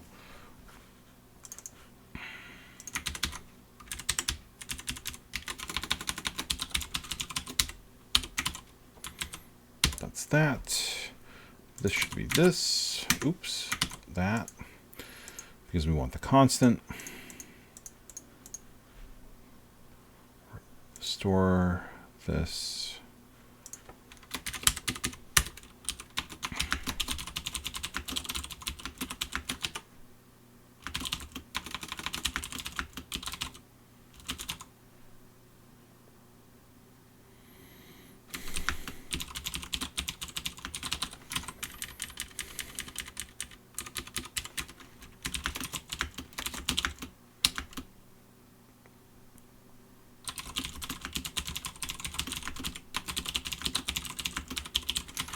Okay, so we got all that set up.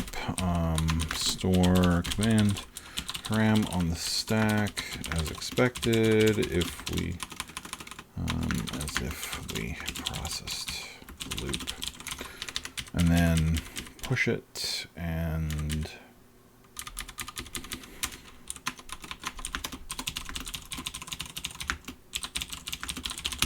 right. So we set the deferred palette loading.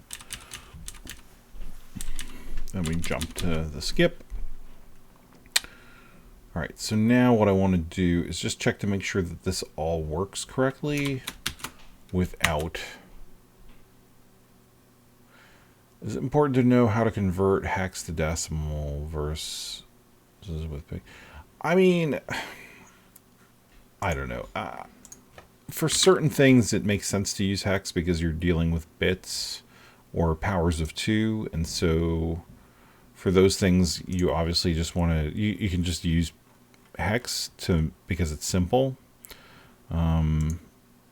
Anywhere where it's not simple or you've got to do the conversion in your head and it's slowing you down, I would just stick with decimal. But because like I'm using specifically, where is ROMEM set? Because I'm specifically using, bit values for bit flags, hex is probably more logical.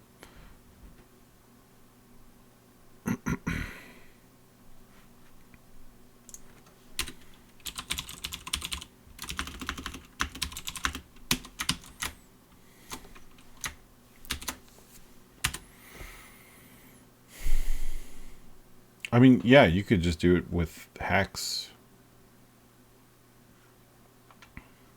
It's really up to you what you feel the most comfortable with. Let's see how badly I botched this. All right, so it still didn't load the palettes, which is weird because I thought it would now actually check. So 314. Oh, did I? Oh, I didn't. Okay. Load a command branch if not equal to there, which means it should just process it. So let's see what's going on.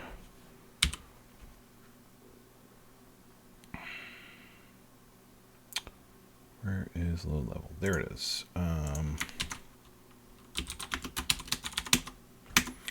That should really be a bit. It doesn't, I mean, functionally it doesn't matter. It's just a performance thing. But anyway, just cut some cycles out. So let's see here.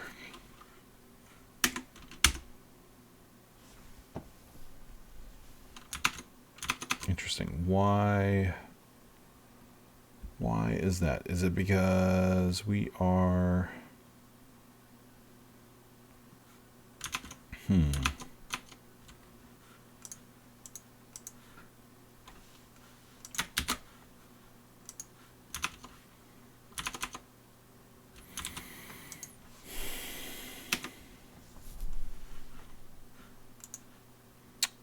Where's load level?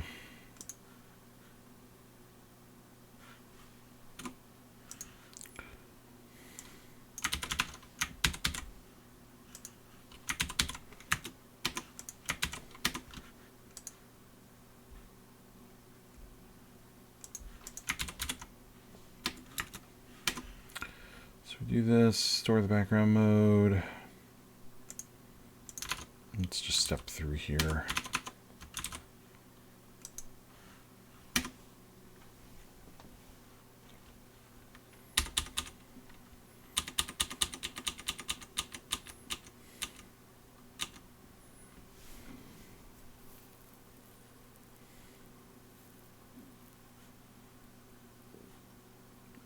Is it branching away?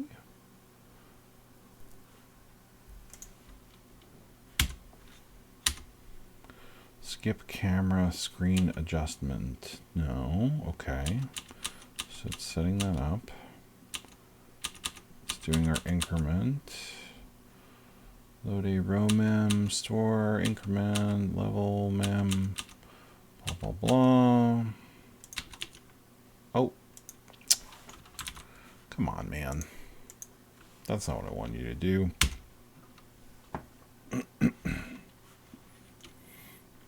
This is the beginning, so okay. Oh, this is the other part we were at already. Load row mem, store that stuff. Carry store A. Load command param 3, it's 0. Branch if not equal. So we're not skip. Oh, no, I just checked the wrong condition.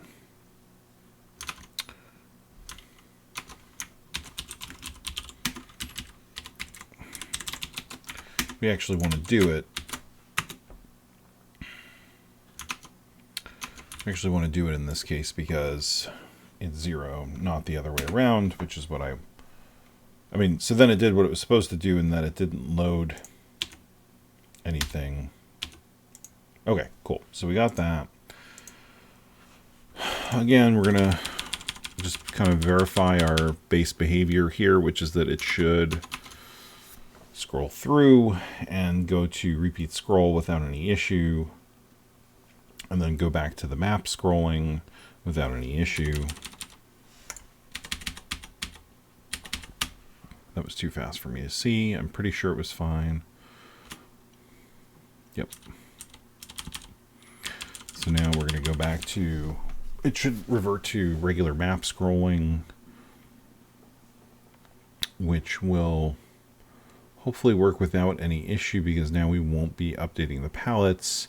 That'll be the last thing we have to do is actually implement the code that sees the command and says, okay, we got to update the palettes now because we were told that the palette needs an update. Let's see. All right, so that looked good. I didn't see any glitching there. Let's see. Yeah, cool. All right, so now we're back to processing the level as we were before. And other than that one enemy ship that's scrolling over and over again because of a bug in the code that checks for the enemy despawning at the end of the screen. Everything else should be good. We should start seeing enemies spawning here. Yep. Cool. So now the only thing we're not doing, which doesn't matter in this particular case, but it does actually matter for the code, or it does matter if we do actually need it, is the pallets are not actually being loaded at this point. So the thing we should check is, what is the value of pallet mem? Because that would have been set to the address.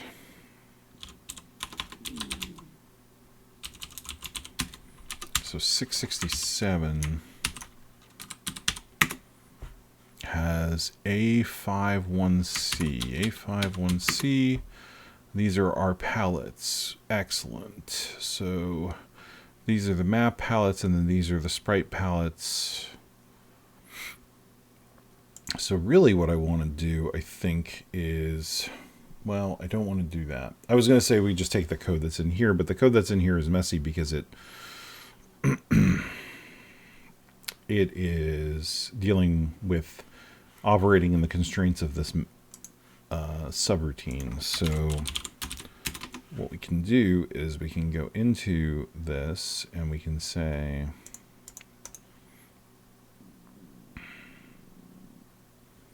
so this is actually not even necessary, this whole file.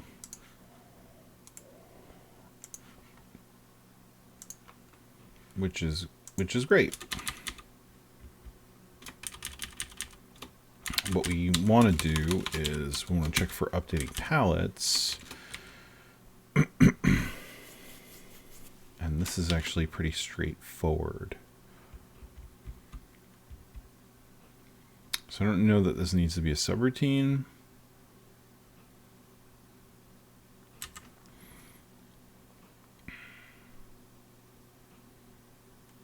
Right, because like we can just use so load x0, or actually load y0, and then bit 2002 to reset the latch.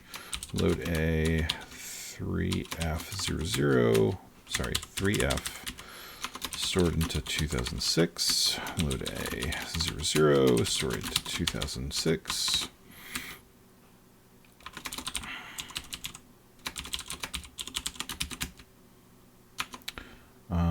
So load a pallet mem y store a into 2007, right? So we're going to do that. We're going to increment y and compare against 16, and then we're going to, if not equal to pallet load loop, right? So that loads the background palette correctly. And then the next thing we need to do is load the sprite palette, and that only requires 4 additional things, because if we look at load level, we are using load palette.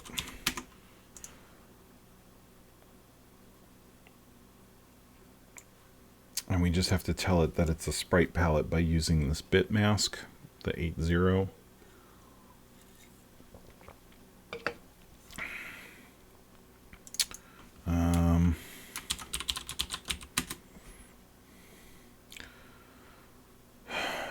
Command param 1 is the palette to load. Command param 2, palette in the PPU into which command param's palette is. Yeah. So 1 and 2 are what we need.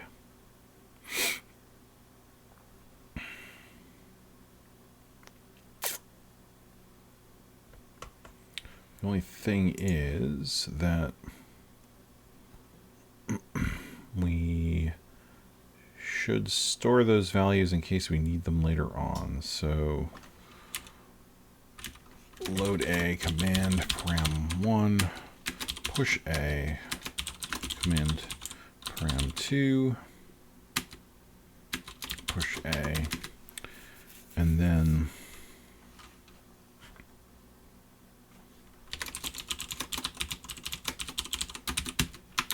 load a palette mem y. We're going to increment y. We're going to OR a with 80 because we want to set that bit just like we're doing here. So let's see, why is it doing? Oh, because it's storing it into transfer y to a. Oh, because that's the palette number that we are working with. Okay. So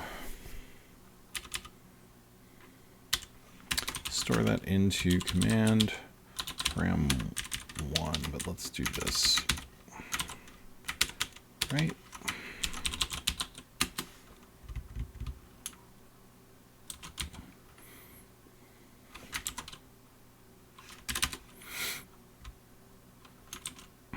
Okay, and then we are going to transfer y to a and set carry and subtract 16 from that because we know it's going to start with 16 because we had just gone through 16 palette entries for the backgrounds, and so we subtracted that and then we're going to store that into command param2.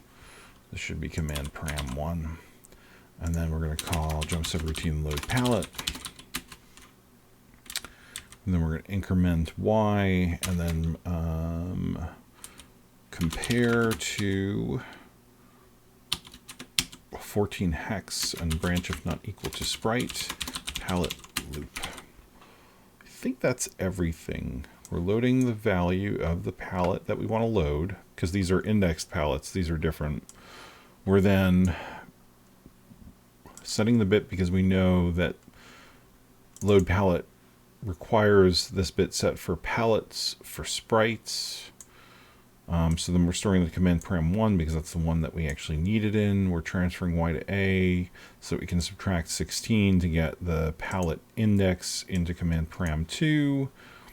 And then we call jump subroutine. And then when we're done, we increment y. We compare it to 14 because it would have already been 16 coming in. So 14 hex, so that's 20. If it's not equal, then do that. And then we want to pull a and store it into command param2 and pull a, store it into command param1. So pull those parameters off. Okay, it's kind of a messy way of having to deal with this, but it should work. Can I include, yeah. Oh yeah, because it's not there anymore.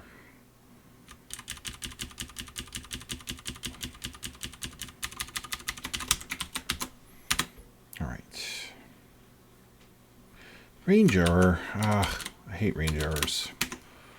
364. What? 376. Let's take a look at 376. Why is this giving me a range error for palette mem? Is it because of, let's see, I'm curious to see.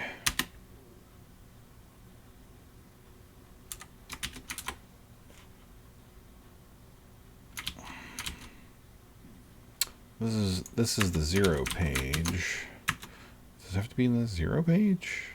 I guess it does.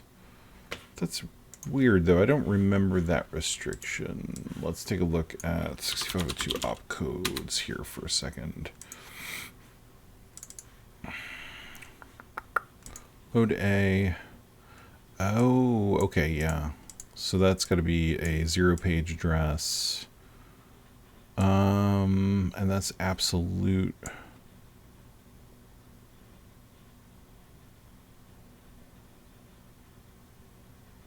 Huh. Okay. All right. Not a big deal. I just forgot that it had to be a 0-page based variable. Not the end of the world. Definitely more efficient than storing off all the palette entries somewhere and, loading them up. All right, so what I really want to do, I figured this part would still work. I really want to take a look at where we are actually processing the palette. So, yeah, this part. Zoom.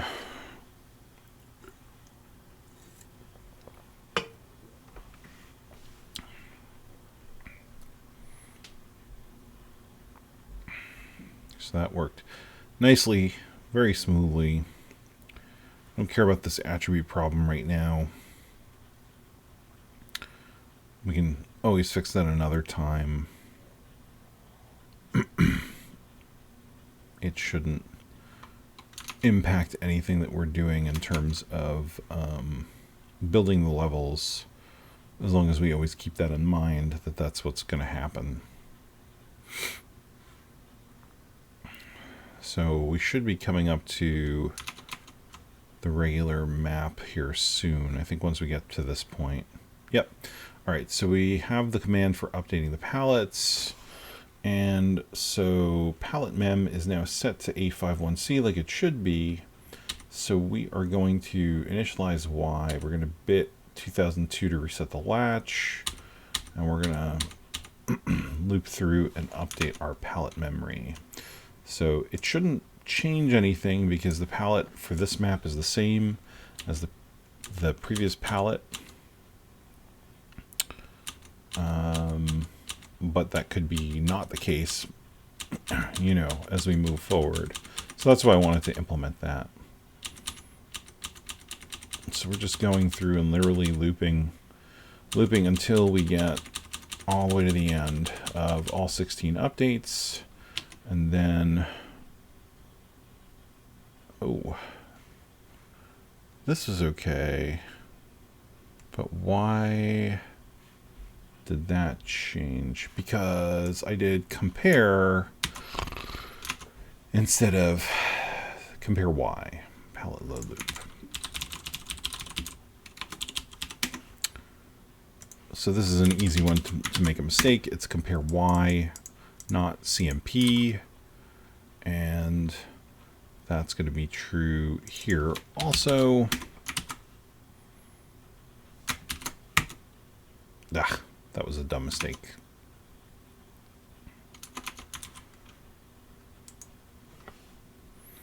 Easy one to make, but still not my favorite.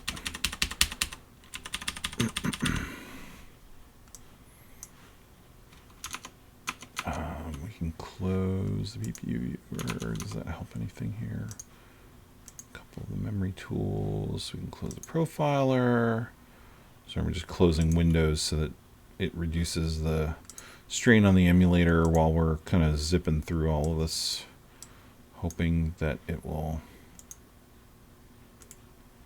get us there a little bit faster.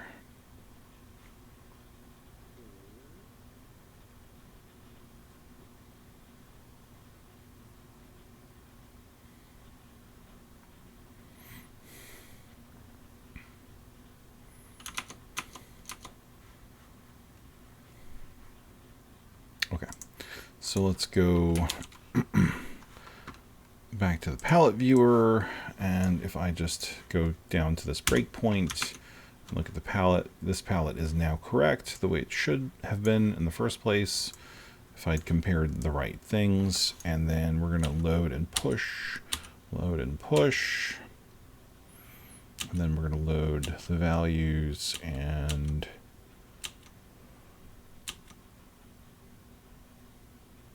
yep, that looks good. Except it didn't set the thing that I wanted it to set. It set this palette instead of this palette. Why? Sir.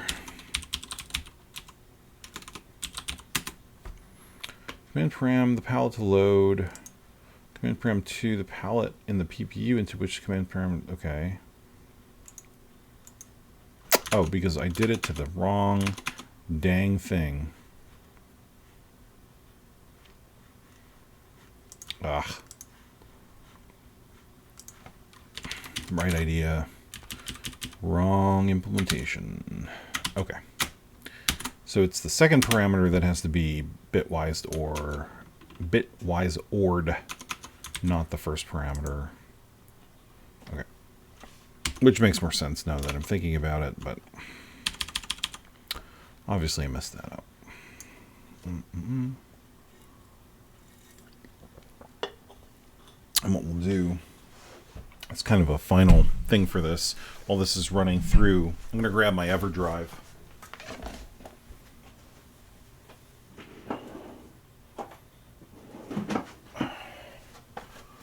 All right.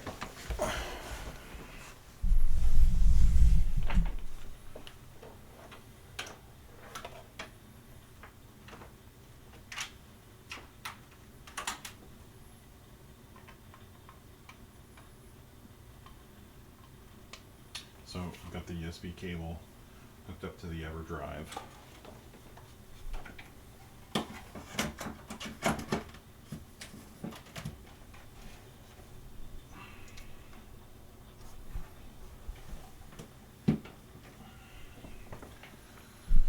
So we should be hitting that breakpoint here soon.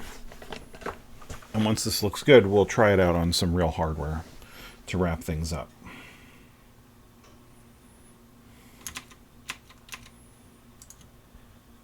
Okay. So that was good.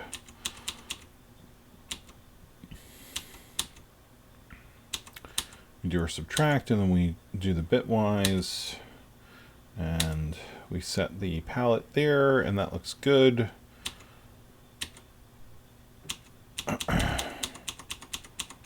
Yeah, all of that looks the way it should.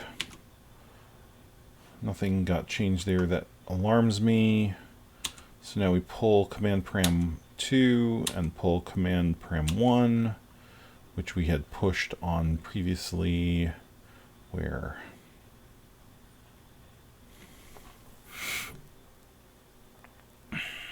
Where's that code?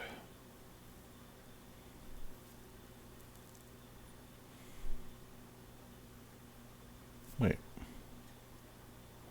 What did I do with that code? Load A, push, load A, push. Oh, here it is. So there's the pull. Okay, so now everything should be good. Fingers crossed. Oh, that was interesting.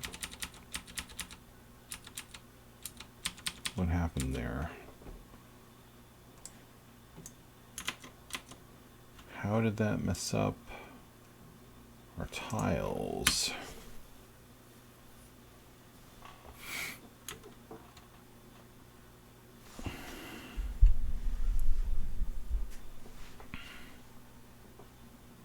Let's see.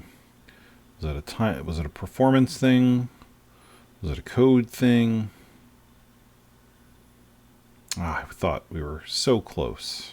I mean, we are. We're almost there here. All right, so we've got a breakpoint. Let's open up the performance profiler. Let's reset this and let this run through and see how many cycles we're using. Oh, 2800, so we're just ever so slightly too high. It looks like,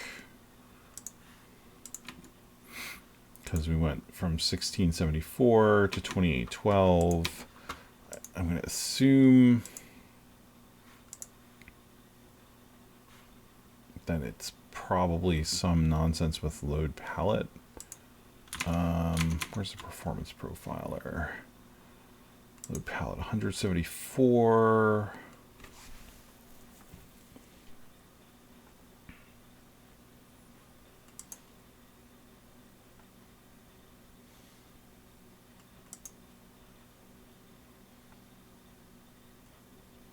Yeah, and we called that 4 times. Wow. Wow, that's expensive. What is this doing that it's so slow?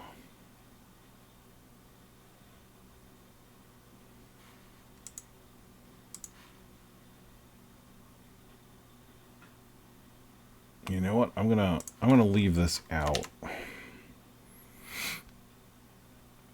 because it's a pretty expensive call. Don't know that it's actually necessary. What I'll do is I'll put a note.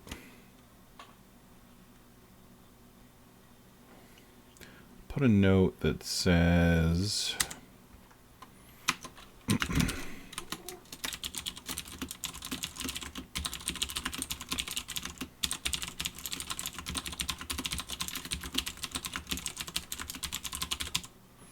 you know, one thing we could do also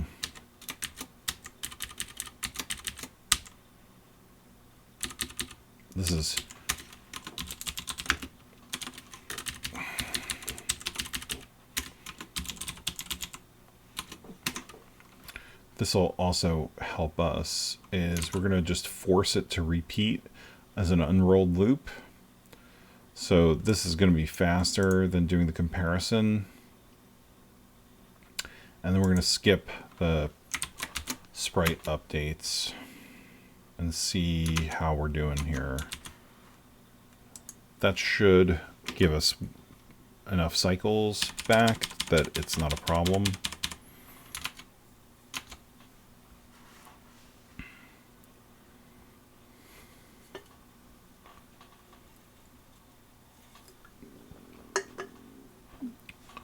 But we will see.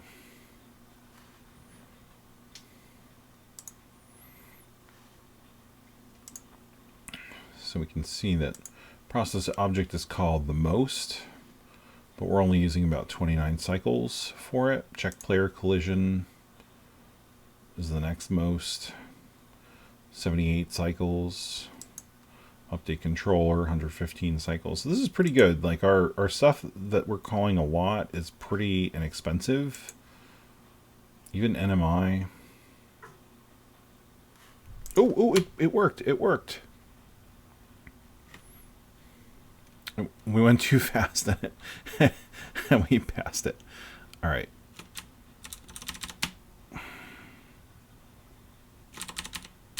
I was too busy feeling good about our performance, which in general is decent. So, was that 1863 I think I saw? So again, about 100 cycles more than usual. Here's NMI, 1674, went to 1863, 1674, 18... Yeah, so 200 cycles more. That's still well below the 2,700 or so cycles for NMI. So this worked. This looks good, and it was smooth. All right. So last thing we'll do before we wrap up here, because this will be fun.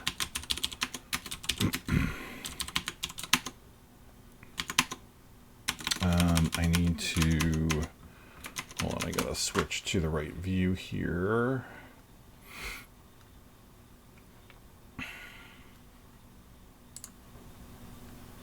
Ah, cool. So the EverDrive is running. Oh, no, not Super Mario Duck Hunt. Let's, yeah. So let's see, EdLink. I think it's just EdLink, and then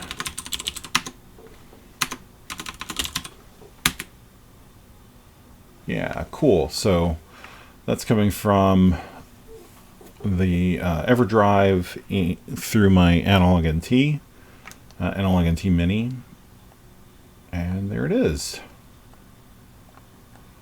Well, it looks good, and let's take a look at the transitions, see if we see anything obviously wrong running through this, but I think it should be pretty good. Messin is pretty accurate.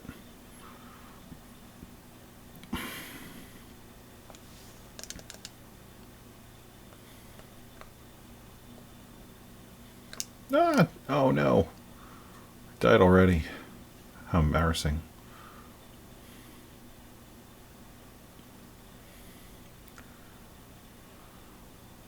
Yeah, that was nice and smooth. I didn't see any jumps or anything, so this is exactly what I would expect to see. That is excellent. So I'll let this run and we'll see if we get the map mode here as we go back. But feeling pretty good about this. I think this is actually solid, and we should be able to now go back to working on the level design. So my plan is over the break to, beyond the other, making an NES game, a shmup. I've been working on it live on stream exclusively for a few years now, just because it's a kind of a learning vlog type thing. But yeah, so my thinking is during the next week where I'm not streaming, I will be doing some research on. Okay, cool. It just transitioned without any issue, so perfect. I'll be working on researching some things and coming up with some level design ideas, and and we'll start pulling that into the level design. I wish I could program, but there's a lot of blocks in place. Yeah, I mean, so part of this is to show that even for people who can program, like there's still challenges involved. And then I do also have some videos that I've posted on my channel that are meant to like help people get started with NES programming. They're not fully complete because I just haven't had the time to finish the tutorial episodes. But if you go to my YouTube channel and look for the 0 pages in NES programming, you'll see there's 5 full episodes of just tutorials.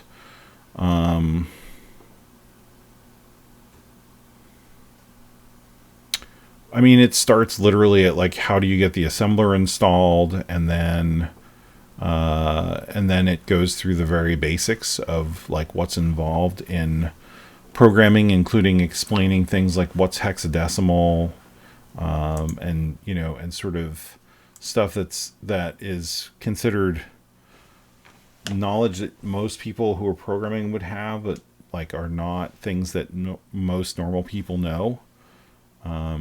So, and then you can always ask me if you have questions. I try to answer.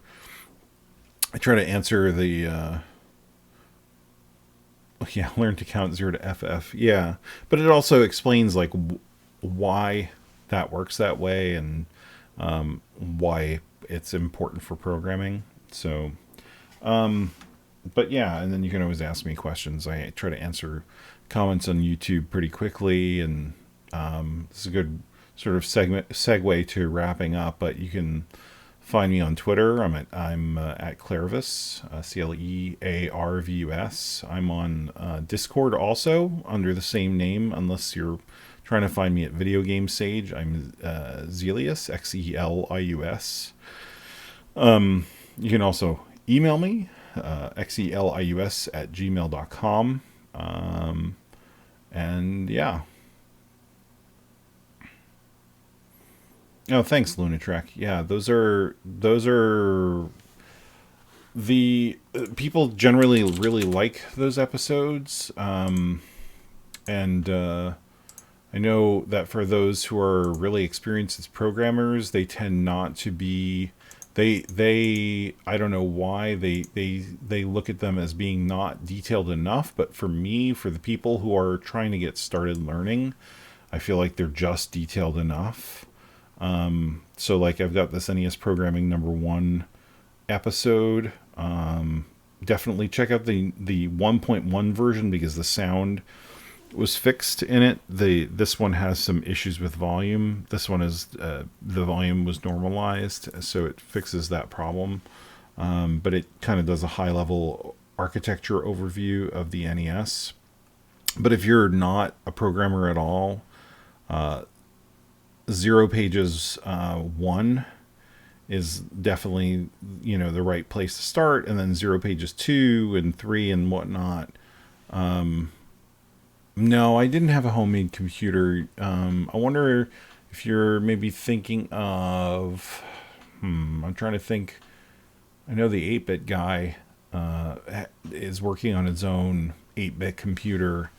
But, all of these episodes try to tackle the information in a way that is simple and can get people started. So, and then again, worst comes to worst, you can always ask me for help.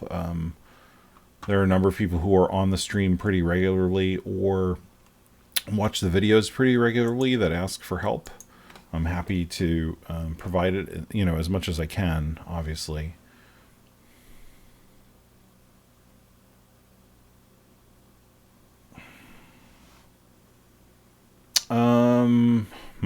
For the 8-bit guy, I thought it was a 6502. Brandon, if you're on, you probably remember, because I know you posted that video at some point in Discord, but I think it's a 6502 based machine. Anyway, the NES is 6502, so there are a lot of good resources out there for 6502, which helps, right? Like, it's not an obscure chipset where, only the people who know how to program for the system have information. So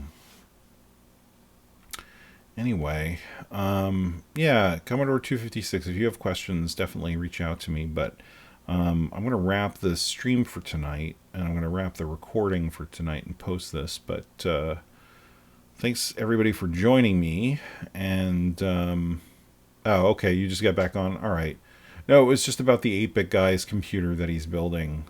What is it, the Commander or something like that? I forget what he calls it.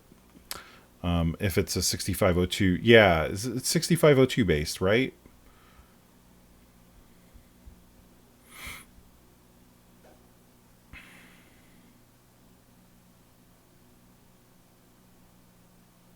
Oh, the X16. Yeah, right.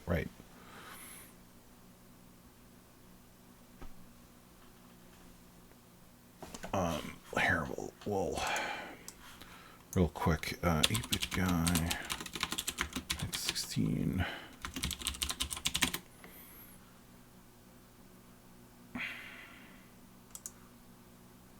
There you go. He's even got a website for it. Oh yeah, it's a 65CO2S, which I believe is a 6502 family machine. Yeah. Yeah, it's based on 6502. Okay, so.